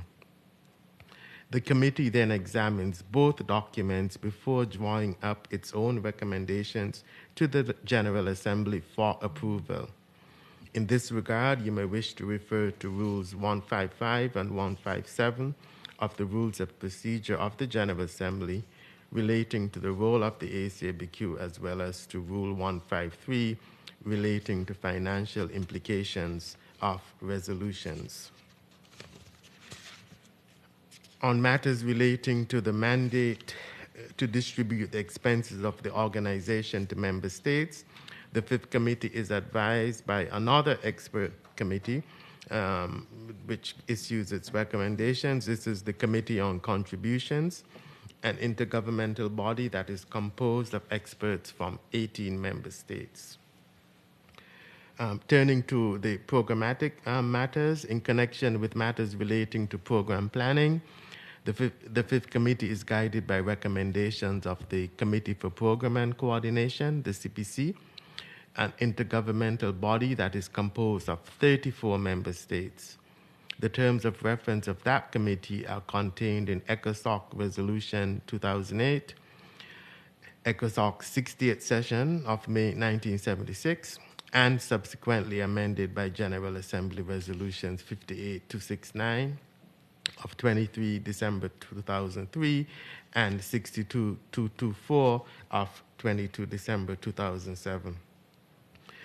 Of course, on program planning, the committee is guided as well by the most recent resolution on the planning and budgetary process 72/266A, which approved the arrangements for the annual program plan and budget on a trial basis. On pattern of conferences, we have another body. This is the matters relating to calendar of conferences and meetings. The Fifth Committee is advised by the recommendations of the Committee on Conferences to manage the meeting resources and their scheduling for all intergovernmental bodies and other meeting bodies. This committee is composed of 21 member states. Conditions of service, the committee is also advised by the International Civil Service Commission in order that it may determine how to regulate and coordinate the conditions of service of staff in the UN Common System. The Commission is composed of 14 member states. And then finally, on oversight, in practicing its oversight function, the Fifth Committee is assisted by a number of important bodies, such as the Joint Inspection Unit, the Board of Auditors, and the Office of Internal Oversight Services, as well as taking into account the views of the Independent Audit Advisory Committee. I think you will have more information on this later in the program as well. Shifting a little bit to appointments and elections in the Fifth Committee. There are currently 7 elections for appointment or confirmation of appointments of members of subsidiary bodies and committees of the General Assembly that take place in the Fifth Committee. The Advisory Committee on Administrative and Budgetary Questions, the Board of Auditors, the Committee on Contributions, the Investment Committee, the International Civil Service Commission, the UN Staff Pension Committee, and the Independent Audit Advisory Committee. Vacancies for appointments or confirmation of appointments by the Fifth Committee are usually announced in early March of a given year. Announcements are contained in notes issued by the Secretary General, and then member states would subsequently nominate candidates to fill those vacancies and inform the Secretary General through an official note verbal. The Bureau of the Fifth Committee of the incoming session will propose a date for a decision of the committee for holding of the elections, which are usually held on the first Friday in November, as well as the deadline date for submission of candidatures. Turning to the next slide, we take a look at the methods of work of the committee. As you would have heard from the current vice chair of the committee, the bureau of the committee is really one of the very fundamental embedded arms of not just overseeing the work of the committee, but also dealing with the organization of work, the dialogue with the delegations of the committee, and of course the regional groups. The Bureau of the Committee, the Fifth Committee, is composed of a chair, 3 vice chairpersons, and a rapporteur. In accordance with Rule 103 of the Rules of Procedure of the General Assembly, each main committee elects its bureau members. These officers shall be elected on the basis of equitable geographical distribution, experience, and personal competence. Also, the post of rapporteur is traditionally encumbered by the regional group that had assumed the chairmanship of the committee in the previous session. Shifting to the related matter of organization of work, during its organizational meeting, which is typically at the start of the committee considers a draft program of work proposed by the Bureau, which is prepared based on a list of agenda items allocated to it by the General Assembly and the status of preparedness of related documents prepared by the Secretariat. Of course, in accordance with the rules of procedure, since this committee, much of the work requires also a report of the ACABQ. That's an important element in the status of documentation and, of course, makes additional challenges in terms of scheduling the items on the agenda of the committee. Taken together, of course, with quite a large chunk of the work of the committee is budgetary related, so there's very little possibility to defer to later sessions. Typically, during the formal meetings of the committee, the representative of the Secretary General introduces the reports of the SG under a given item. Other related reports are introduced by the relevant office, for example, the Board of Auditors, the vice chair of the chair or vice chair of the Advisory Committee on Administrative and Budgetary Questions introduces their related reports of that committee. Following a general discussion held during the formal meeting, the committee then refers the question to informal consultations, and a member of the Bureau or coordinator designated by the Bureau conducts those informal consultation meetings. Given the volume of items that the committee takes up, the coordinators are generally the general practice in terms of the work of the committee, and I think we have maybe at least one or two experienced coordinators in the room today. I see Alexandra. So this is very key in terms of the working of the committee and guiding the sessions and chairing the final outcomes on each of the items. Specific to the fifth committee, pursuant to Resolution 41213, the Assembly considered it desirable that the Fifth Committee should continue to make all possible efforts with a view to establishing the broadest possible agreement, which has been understood to mean to avoid reaching a decision through voting to the extent possible. This, of course, generally means that concerns of all member states are taken into account during the course of the informal consultations in order to achieve a consensus resolution for adoption by the formal meeting of the Fifth Committee, which is then forwarded to the General Assembly for its consideration. As a consequence, this process often requires lengthy negotiations, including late evenings and weekends. In those few cases where consensus cannot be reached, the Fifth Committee adopts a proposal by vote.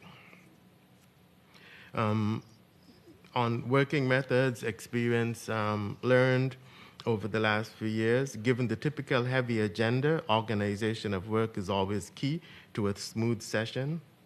The Bureau and the committee will undoubtedly have to keep the items on the agenda under continuous review to ensure completion of the agreed program of work with a focus on delivery of key time-bound budgetary items during the available meeting time.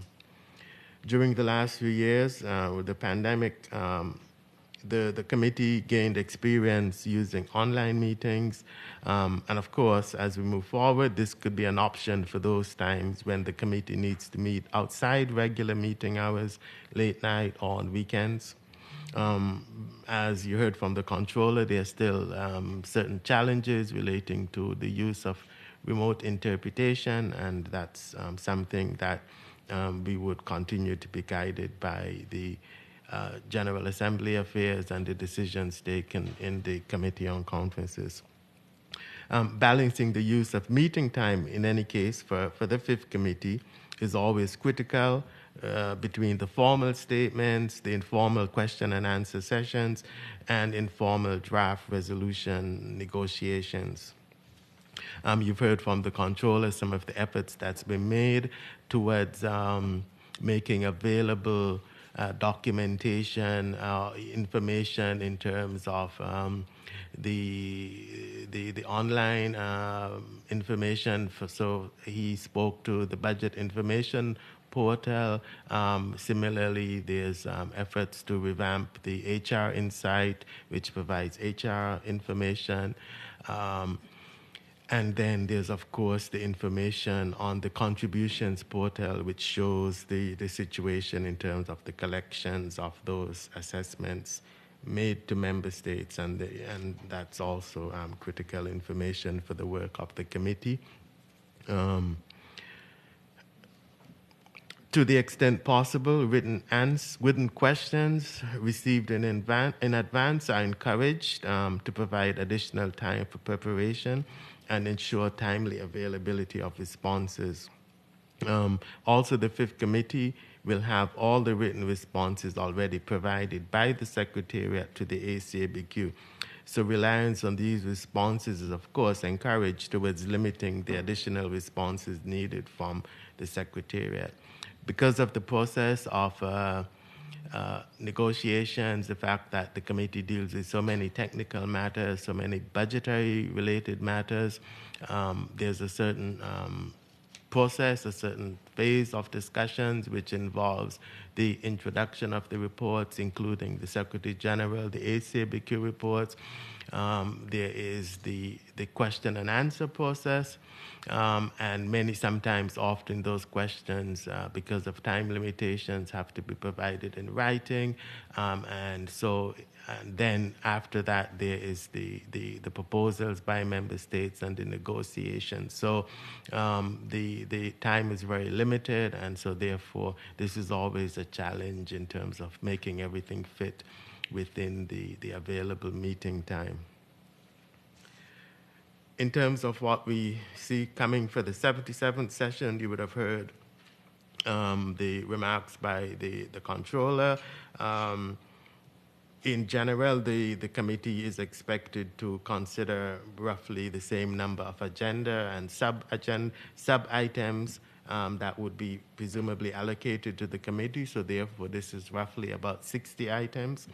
During the current session, 76th session, the General Assembly, on the recommendation of the Fifth Committee, adopted 45 resolutions and 18 decisions. The committee had 21 formal meetings as it gradually resumed its regular pattern of in-person formal meetings over the course of the session. Of course, much of the work is done in informal settings, given the volume of what's on the agenda of the committee typically, and the committee had over 300 informal consultations, including nights and weekends. The committee was provided with just under 20,000 pages of supplementary information, including both responses originally provided to the ACABQ and later made available to the Fifth Committee, as well as responses to questions raised by the Fifth Committee during its informal consultations and the question and answer process there. As we look towards concluding this briefing, I wish to, of course, extend to you all much success as you embark on the important negotiations during the 77th session of the Assembly. You will have a heavy workload on your schedule in the committee, since a number of pressing and complex as well as politically sensitive issues will, of course, be on the agenda for the coming session. We will have the program plan as well as the program budget for 2023. There will be the related report on the implementation of the annual budget. This was requested at the 72nd session with a view to taking a final decision on the implementation of the annual budget at the 77th session. So that report should be coming. There's also within the regular budget, there's the reports, there's the specific budgets of the special political missions. So that is also considered at the main part of the session, so in the upcoming months. The reports on construction at various offices, construction and property management, and the revised estimates of the program budget are also taken up. Basically, any items that were not yet included in the budget, but which a separate report is coming. And these typically include reports on decisions related to the Human Rights Council, for example.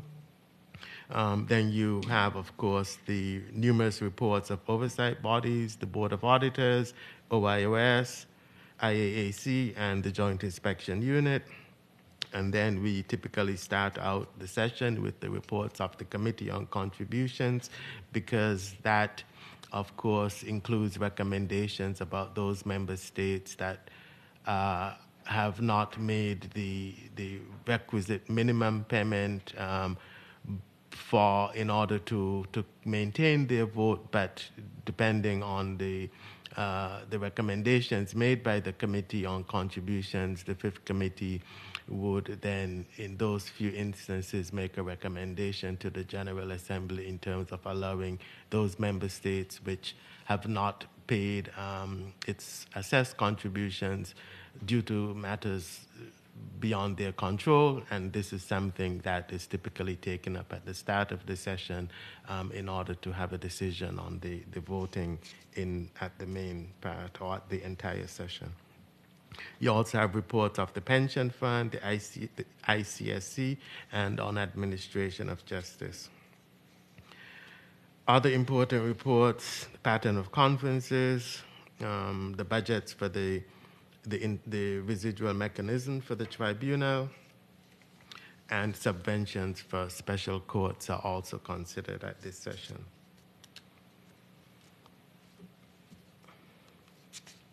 So, as summarized on slide 7, information related to the work of the committee can be found on both the committee's public and restricted sites. So we publish a lot of information on the public site, and that's, I think, quite useful. All of the past resolutions for many sessions, it's there. All of the information in terms of course, the bureau, the past bureaus, and a wealth of information is contained there. The other site that is very much used is a restricted site, which is called Fifth Committee Place, and this is on eDelegate. And here you will find on the advance reports, the ACABQ report on the budget is an advance report. It's already available. It's there in advance form in English only, pending its publication. Also, you have on the supplementary information all of the responses already provided to the ACABQ, so it helps to have the responses that were already provided, and then to see what type of additional information is required in terms of additional questions. To register for eDelegate and activate your access to the Fifth Committee Place, you would need to contact your access administrator at your permanent mission, who would do the necessary action through the access management module. Once registered, delegations should subscribe to the items that they will be covering to receive notifications. This is, of course, very important because this allows, if delegations will be actively covering particular items on the agenda of the Fifth Committee, in order to have the interaction with the coordinators, it's a useful step to have your access activated and to subscribe to particular items that you would like to receive information from the coordinators, and the automatic updates as supplementary information relating to that particular item is made available. And more information on the organization of work, as well as how to access information relevant to the work of the Fifth Committee from the public and restricted sites, will be provided in due course by your respective bureau member. And as I mentioned, the bureau is a very vibrant and essential part of the information that is made available to delegations, and everything is pretty much channeled through the bureau. We have in recent years leveraged eDelegate in order to make certain standard announcements, in order to supplement and to complement the important work carried out by the Bureau, and will, of course, continue to do so. But I think that we definitely will continue to be guided by the Bureau in terms of that particular setting of the organization of work, and our role is, of course, to support the work of the committee, and we look forward to doing that at the upcoming session. So, Ambassador, I think I have used my allotted time. Yes, Judy, thank you very much. We still have a couple of minutes for questions, for remarks. Is anyone who would like to get more information about it from the Secretariat of the Fifth Committee? This is the moment. As I said, this is a conversation. It's just a matter of sharing knowledge to you. So any curiosity that you may have, let's take advantage of the environment. We can do that. Of my own, I would like to know if in terms of documentation, because I know that this is something that bothers delegates everywhere around the UN and the main committee, General Assembly Security, documentation, the report. There is any delay, or there will be a due time? They are out already, or how do they will find it in the restricted side, or this is for me? But I wanted to see if the delegates have or the participants have any question about it. Anyone? Don't be shy. Nobody's recording here. Yes, please. Thank you very much. Also from my side, this was very interesting. I was wondering whether you have mentioned there were some of the items that will come up early in the process, others that will come up later. If you look at the rest of the year, if you could, in your view, give us a timeline or maybe an idea of what the items are that are going to pop up in our schedule for the 5C. But thank you very much for these most helpful information. Thank you. Anyone else would like to add something before we yield to you? Please. Australia. Good morning, everyone. I'm Alexandra from Australia. There's also Lena and Tim at the back, and we're delighted to meet everyone today. Lionel, I just wondered, something that the committee has been asking for over the years is whether members of the ACABQ are willing to join a question and answer session for each item. And I just wondered, has that been considered? Is that something that will occur this session? Thank you.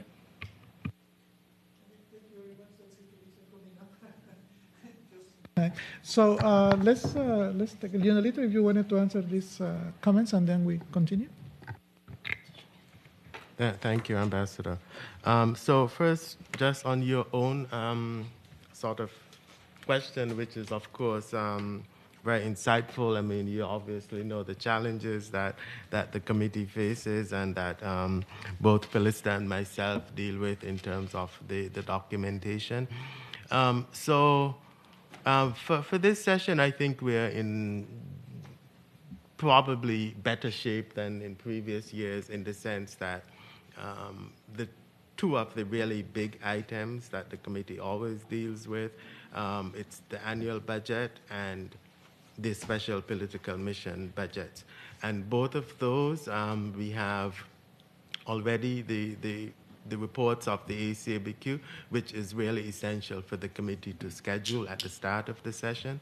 In the past, recent years, we've had sometimes, occasionally, with the challenges, I think last year related to Afghanistan, so sometimes we've not had all of the reports at the start of the session, or if the reports of the Secretary General are finally issued, then we sometimes, due to timing issues, we have to wait on the consideration by the ACABQ. So this year, I think we're in very good shape in that sense that we have the possibility to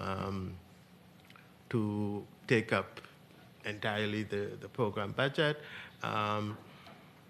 And we have also the possibility to take up the special political mission budget, which is really a big chunk of the work.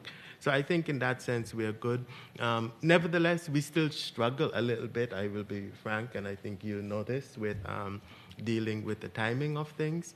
For example, I think I missed the introduction by the controller in entirety, but for example, one of the big items, of course, is the review of the annual budget, the implementation of that budget, and I think that report we are still hoping to, I think perhaps Felista is still hoping to have that to the ACABQ as soon as possible, and then I will be able to start bugging her to give us that report, the ACABQ's report, so we can schedule.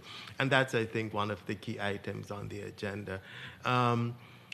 A number of other items, of course, will come a little bit later, but that's by nature of the timing of things. So the pension fund, it meets at a certain time.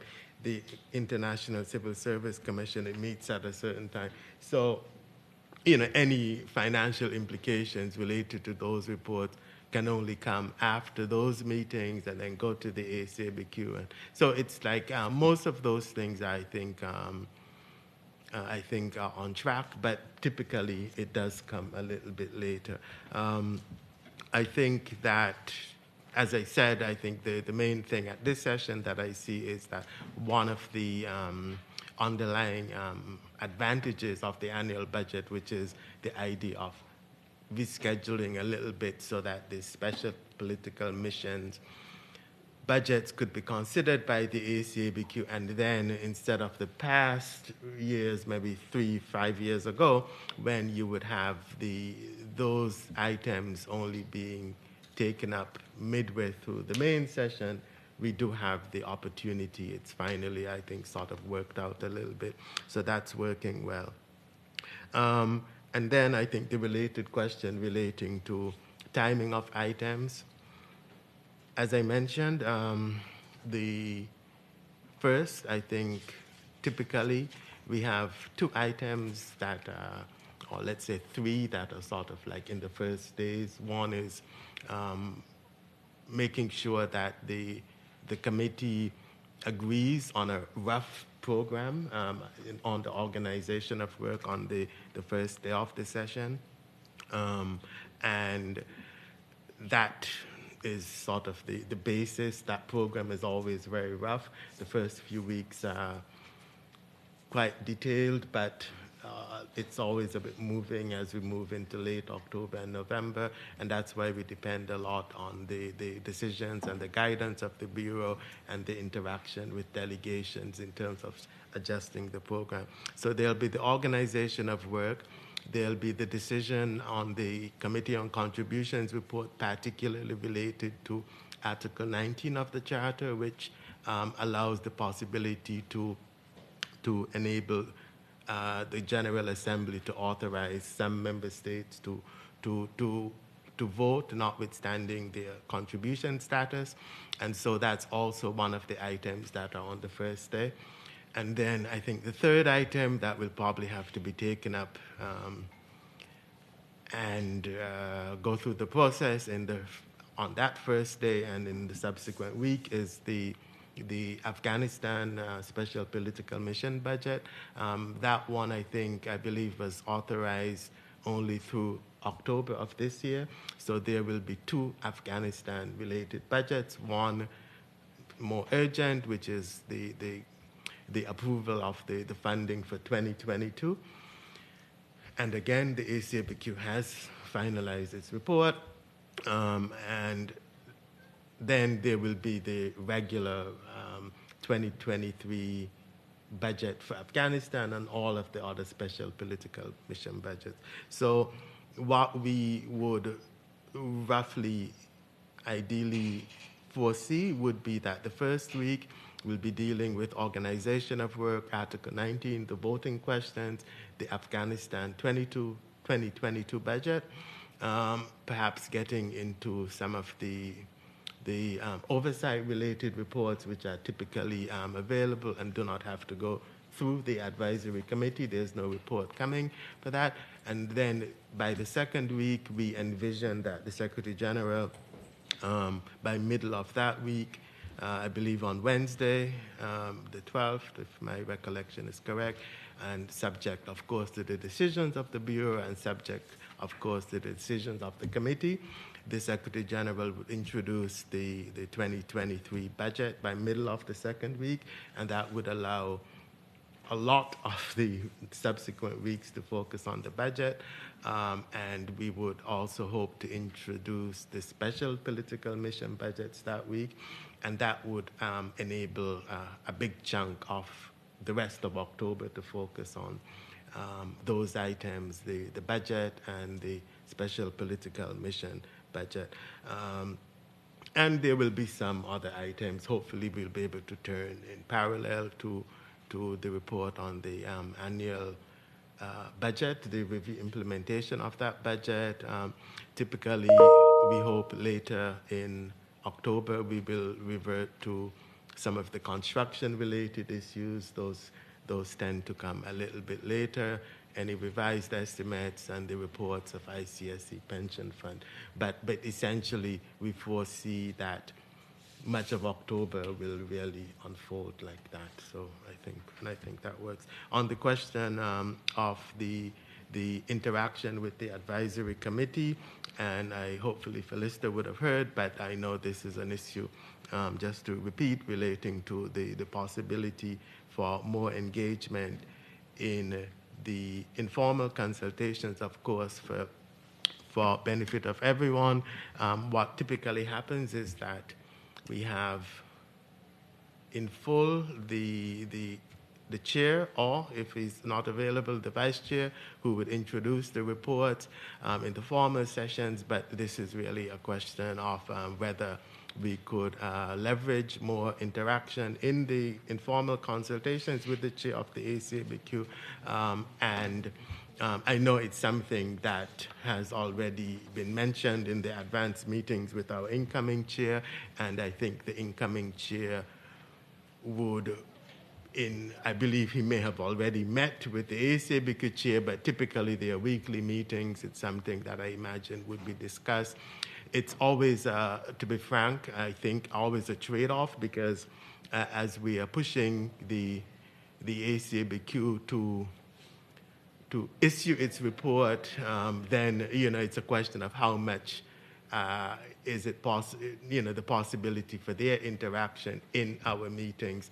And so every time we typically meet with the chair of the ACABQ, we have to do it in a way to not endanger the progress in terms of their meetings, which we are still quite dependent on as the session. But I think this is something that perhaps could be dialogued and not to impact on Felista's time. So I will leave it to her to speak to this. Thank you, Lionel, for that. Do you want to add something here? Of course, I would not like to take from time of Felista, and we really appreciate the timing of the ACABQ.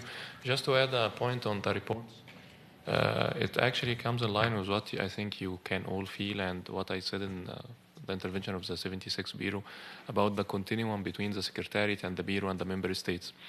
Sometimes the Bureau decides to hold some reports a little bit so that we can have a constructive way of organizing stuff. I think which actually popped up in my mind of last year, on the 14th of December, we always have discussions inside the Bureau directly with Chandro and with Abdallah Bong, and both of them were in a meeting introducing that they could actually come up with a financial situation report. And introducing the financial situation report at that time would clearly impact the negotiation dynamics of the session. We were closing items, and if the financial situation, which is a very important issue, was introduced at that time to the main session, and as experienced colleagues know how the negotiation goes in the Fifth Committee, and we connect items with each other, this could really dismantle the balance in the main session. So a decision was taken to introduce the financial situation as the first resumed, to allow better negotiations on it, and also to give the main session a proper timing to handle.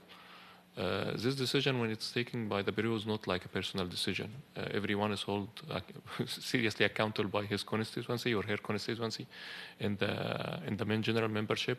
So, of course, every one of us as vice chairs and the chair is in continuous discussions with our constituencies to make sure that at least when we guide with this guidance, the member states will be at ease with it and will prefer it.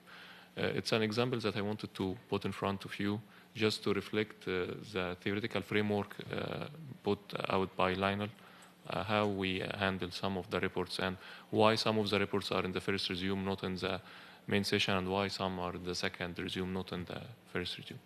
Thank you very much. Thank you, Ahmed. Thank you very much for the clarification, and thank you to Lionel for his participation. 100% sure you will continue to have them available for you for your comments. And he is sitting on the side of the right hand of the chair 24/7 during the work of the committee, and I am 100% sure that he will be more than happy to answer your question or your comments. So what we're trying to build through this encounter is your friendship between the delegates and the Secretariat, because as I said, we are here just to serve you, to support you, and to make your decisions easier, and to provide you with the best knowledge that we can. I will thank you, Leonelito, for being with us today, and the Vice Chair. And then, thank you. And then we turn to our dear friend Felicia, who is the Executive Secretary of the ACABQ. She was just crossing the door when somebody was asking a question about the debriefing of the ACABQ and then informal meetings. Felicia, I'll welcome you. Thank you very much for your time. And in the interest of time, I'll let you a presentation, and then we tackle some questions. Right, thank you very much. My name is Felicia Ondari. I'm the Executive Secretary of the ACABQ, and I'm very happy to be here to brief you in person. I think last year I did this briefing online, so I had to check again to confirm that it was actually in person, but yes, it's nice to see you all. So let me proceed. Maybe I just don't know how to use it. Okay, good. Okay, so I'll just go through a few things. Some of them you may be familiar with, but basically we'll cover the mandate, the membership. I get a lot of questions about that informally, you know, how the election processes that we have, the expansion, which has had an impact in terms of, should I say, the debate within the ACABQ, the representation, and just also how the secretariat of the ACABQ is, what it does, what we do in the whole process, and how we link up to the Fifth Committee. Sorry, I keep going back. Okay, so we are a subsidiary body of the General Assembly, established in 1946, so one of the very first bodies, and subject to the rules 155 to 157. So a mandate of the ACABQ is to examine and report on the budget submitted by the Secretary General to the General Assembly. So as Lionel just mentioned, we receive the regular budget, we receive the SPMs, you look at the peacekeeping budgets. We basically review all the budgets across the board, including all, what we call commitment authorities, maybe those that are urgent requests by the Secretary General, which eventually come to you as revised estimates. And we also provide advice to the General Assembly concerning any administrative and budgetary matters. In this regard, we also look at the HR reports on behalf of the General Assembly. The committee reviews the HR reports and related administrative reports. We examine, on behalf of the General Assembly, as I mentioned, administrative budgets of the specialized agencies, which means we look at WFP, UNDP, UNFPA, UNHCR, UNRWA, so there are a lot of them. That we also look at.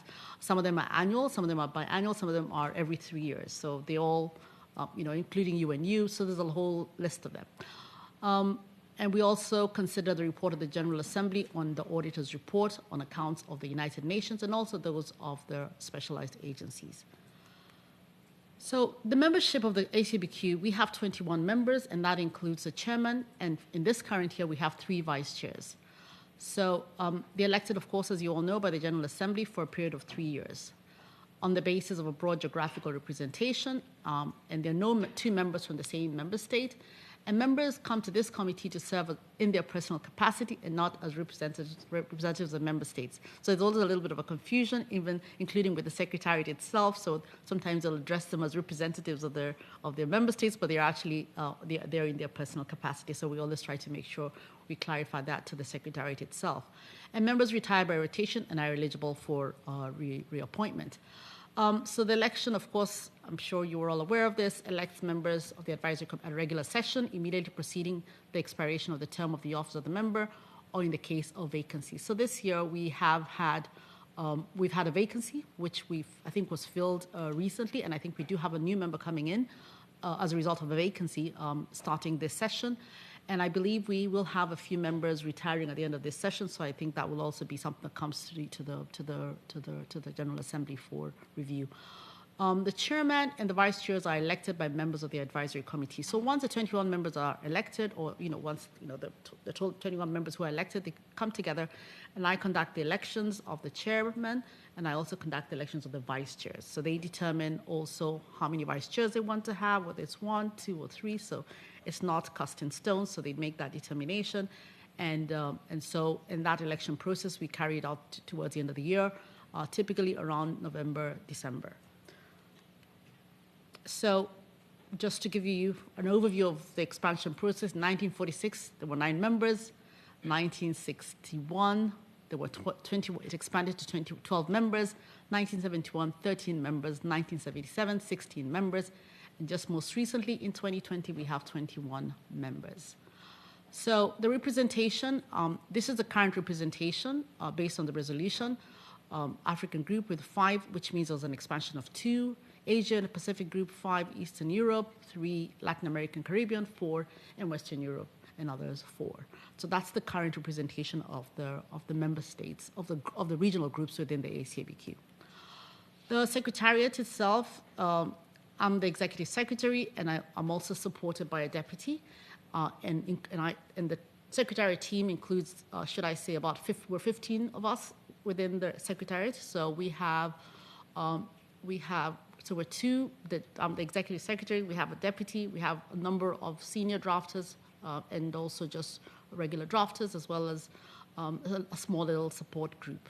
So, what do we do? We formulate and we help the ACABQ in formulating and implementing the substantive work program. So we prepare their schedules. We review all the reports that come through. We interact with the Secretary. We interact also with not just Secretary, but we also interact with the funds and the programs who are submitting their reports in order to determine what needs to come for review. We look at also the basis of the review in terms of what is the, for example, executive board decisions that require, for example, in some cases, some ad hoc review of some of their reports. So we look at that. So in terms of formulating the substantive work of the ACABQ, we prepare draft reports of the ACABQ. So my team is the one that's responsible for drafting the reports of the ACABQ. So as they deliberate, as they make their deliberations, determine what they want included, then my team is the one that actually prepares and drafts the reports on their behalf. And I'll let you know, I'll go through the process in a few minutes. We then we also examine and analyze the materials that are before, of course, all the questions that are raised by the ACABQ, all the responses that are received to ensure completeness and to ensure that they are comprehensive responses as to the best of our knowledge, and also provide any research analysis that they may require, historical information, etc., that the ACABQ requires for them to be able to make their recommendations on their reports. So we have 3 sessions. This is the fall session that we're starting. The fall session is 14 weeks. We have a fall session, we have a winter session, we have a spring session. So 2 of those sessions are 14 weeks, and one of them is 15 weeks. We've just come from the spring session. So in the spring session, we review the regular budget. We also reviewed the SPMs, as Lionel just mentioned. It's the first time we actually managed to review all the SPMs and finalize the draft reports. So I can just tell you, I think everybody left there limping. There was a lot of work just for one session, but I think we were happy we were able to do that. And maybe in this, it's also possible because we had a few less reports coming in from the funds and the programs, because some of them are not annual or based on the cycle that they provide their reports. So it's not a typical period. So it wasn't a typical session, but we were able at least to finish all the regular budget reports, as well as also the as I mentioned, the SPM reports. And I know Lionel just mentioned we had 2 SPM reports. We call it UNAMA 2022 and UNAMA 2023. So I think that will be before you and for your deliberation. So the winter session is the session where we review the peacekeeping budgets. So those then come to the GA thereafter. We review the peacekeeping budgets during the winter session. In the fall session, we have a little bit of a mixture. We look at the Board of Audit reports. We look at the construction reports. And we also look at, I was just jotting down to remind myself what we look at. So we look at a couple of different reports, but I think by and large it's the construction reports, the BOA reports. We look at the pension fund reports. We also look at a few cross-cutting reports as well during this session. We have a few urgent reports that are coming through, which I think will be coming to you as well. We have one of the food security in the Black Sea. We have that coming in as well as an urgent report. So we have also the human rights revised estimates, which comes through. That's quite a major report that we do. And I think in this particular session or this particular period, it will be even more complicated because of some preceding decisions which in relation to the formulation of the human rights reports. So in the human rights reports, we have the major report itself, which is already before you, but we also have a revised estimate which will be coming in later on. So we have 3 types of meetings. We have what we call the hearings, where the Secretariat or the funds and programs, present their budget to the ACABQ. And then, of course, from that, the ACABQ will raise questions. The members of the ACABQ will raise questions, depending on, I guess, the debate that is going on. They'll raise questions. We've put together the questions. We submit the questions to the Secretariat or the funds and the programs. And we receive the responses. The responses come in tranches because, of course, as you know, sometimes, in fact, in some cases, we have like 300 questions sent out in some of the reports. So, of course, we receive them in tranches. And the responsible drafters puts together what we call an executive note for the committee. So all the responses are submitted to the members. All the responses are shared with the members as they're received. And then, of course, we have what we call an executive meeting held where the members come together and basically deliberate on the responses they've received and determine what they would like put in their draft report. And then we have the drafting session where once the Secretary drafts a report based on the deliberations, the committee will come and go through the draft report paragraph by paragraph and make their decisions on whether they're happy with it or whether they'd like to reformulate the report. So that's the drafting meeting. We can have one draft. If it's a good day, it's one draft. If it's not a very good day, we could go to 2, hopefully not 3 draft reports, because then it kills the agenda or this kills the schedule. But we try to have one or at least another one, online, etc. But so we've been lucky, especially during the spring session, we didn't really have to go. We only had one report that we went to a second draft reading. Actually, no, sorry, 2 reports. So, but that also explains the deliberation of the ACABQ members in those 2 agenda items. So we also have administrative meetings where they discuss their own internal working methods and housekeeping issues, and so that's other types of meetings they have. So I've already mentioned we have the hearings, we have the answers which they responded to verbally during the meeting as well as in writing. We receive the responses, as I mentioned, have the executive meeting, put together an executive note for their members, which helps them go through the most pertinent issues that they've raised and are able to cross-reference that with the responses they receive, which they have to review in their own time. And of course, once again, decision-making by the ACABQ on its report is based on a subjective standard of preponderance of views as determined by the chair. So as I mentioned, we have the chair, we have 3 vice chairs of this session, so they handle different agenda items, they agree, and so the chair will work with the committee members to come up with a report that is agreeable with the members themselves. And those are the reports that are finalized. After they are finalized, we submit them back for technical review to the Secretary just to make sure that that the report is technically sound itself. And once we're done, then of course we submit that to the 5th committee through the DGSCM for translation and editorial services. So the conclusions and the recommendations of the ACABQ are reflected in bold text in the ACABQ report, and of course there's always what I call a preamble before it to explain the findings themselves, as you do in an audit. What are the findings, and then you have what you call the recommendations based on the findings. And the general practice of the 5th is to consider the conclusions and recommendations at the starting point of its deliberations. Of course, they take that into account in their discussions. And as Niall just mentioned, the ACABQ responds to all queries raised by the 5th committee. So we do get queries during the session raised by the 5th that are sent to the ACABQ itself for responses, maybe where there's need for clarification, etc. So we provide clarification, and also, as Lionel just mentioned, the ACABQ is members, including the chair or vice chairs, are ready to come, not just during the formal session, but should there be a concern that warrants a further discussion or clarification, not just in writing, the chair and the vice chairs will be happy to come to the meeting, or including myself if that was warranted. And that's the end of my presentation. Thank you very much. Thank you very much, Felista, for such a, well, you have been rewarded already. Let's see. Can we retake the question that our dear colleague put on the briefings, or do you want to refresh the question to Felista?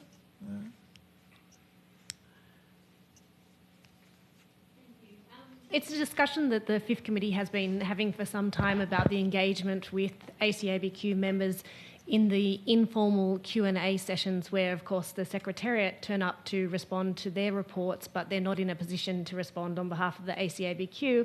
And we were just discussing the fact that sometimes there's conflicts between the fact that they have to meet and draft other reports at the same time as we're requesting their presence at the committee meetings. And I guess it's really to increase the transparency and accountability of the ACABQ members for their proposals that we are then making decisions about, and we're wanting to better understand how they came to those recommendations. As you said in your presentation, you can submit questions in writing, but I just wondered if there had been further consideration for a representative of the ACABQ to attend the Q&As.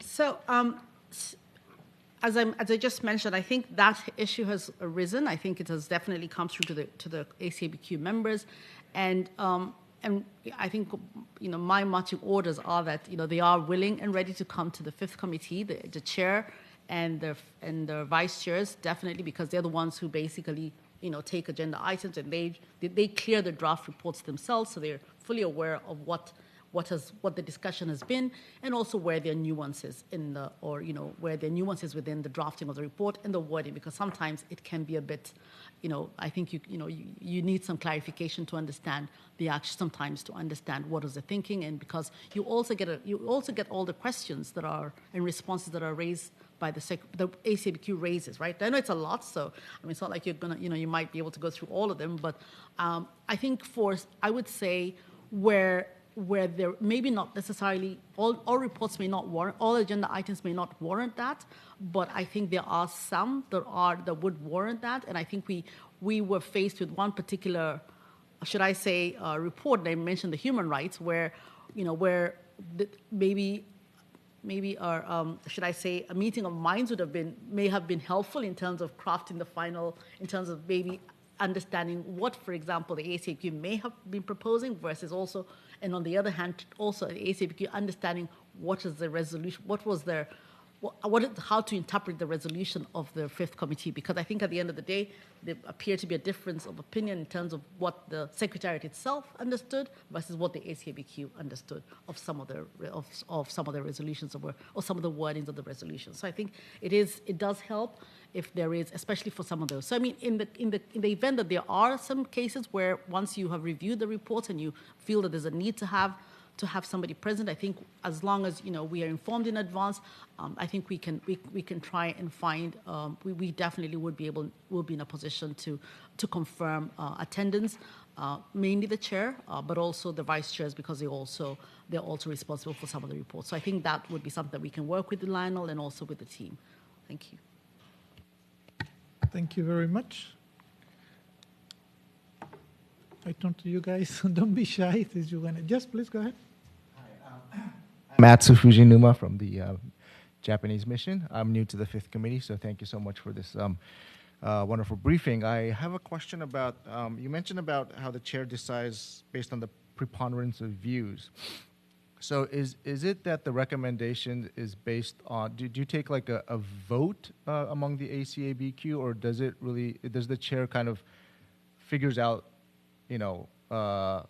the majority of the view of the ACABQ member says this, so this is going to be put on the recommendations? How does it work or do you just go through the drafting process a number of times to figure out what the majority thinks in the ACABQ? Okay, so typically what happens when, as I mentioned, during the executive, so I should start with during the executive. So during the executive, of course, whoever is the chair in the meeting will sort of, maybe provide an overview of what they have received, and maybe, should I say, what their thinking is in terms of, because they're chairing, they sort of provide what their thinking is.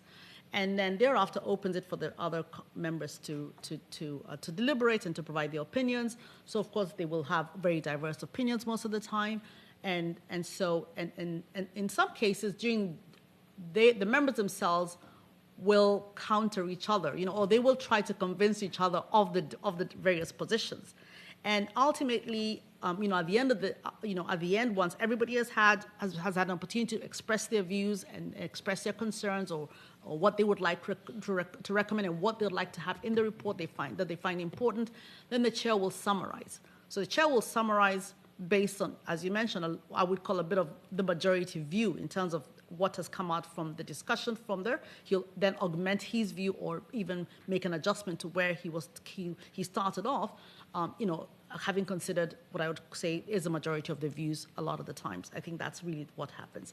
And then, of course, the draft report will be circulated. So once the draft report is done, it's sent to the whoever was the chair to review and confirm that is what was discussed and that was what were the recommendations.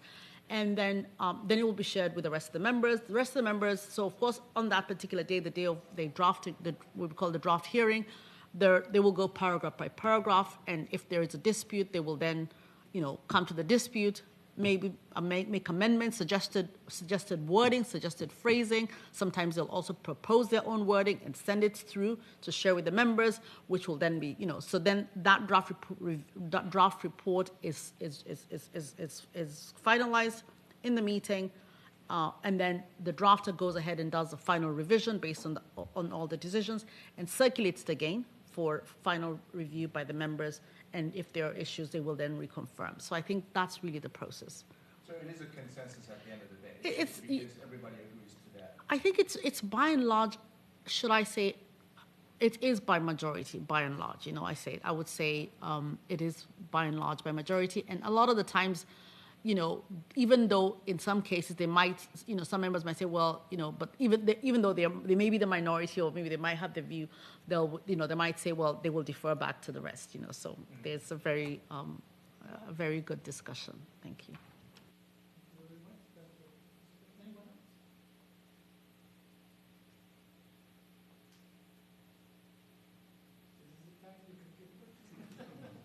Some information for free.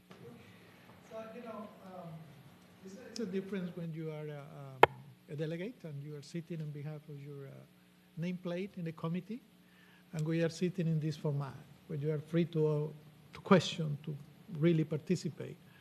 I know by experience that when you have your name of your country in front of your nameplate, you have constraints to do a few things, and you follow instructions, and you don't want it to disclose so much.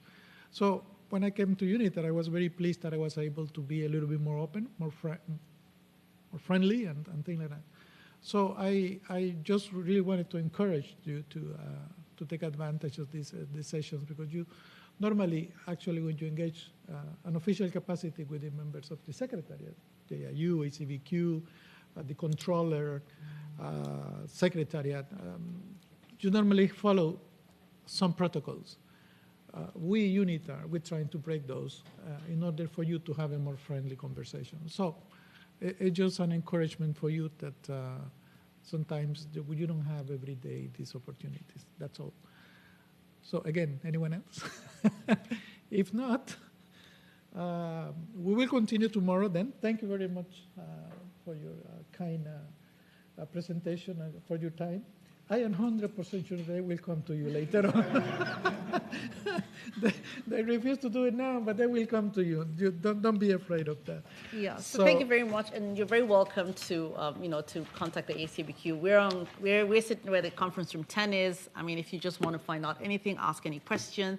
We're more than willing and happy to assist. If you want a meeting with the chair or the vice chairs, please feel free to just contact us, and we will make sure we make the arrangements. Thank you very much.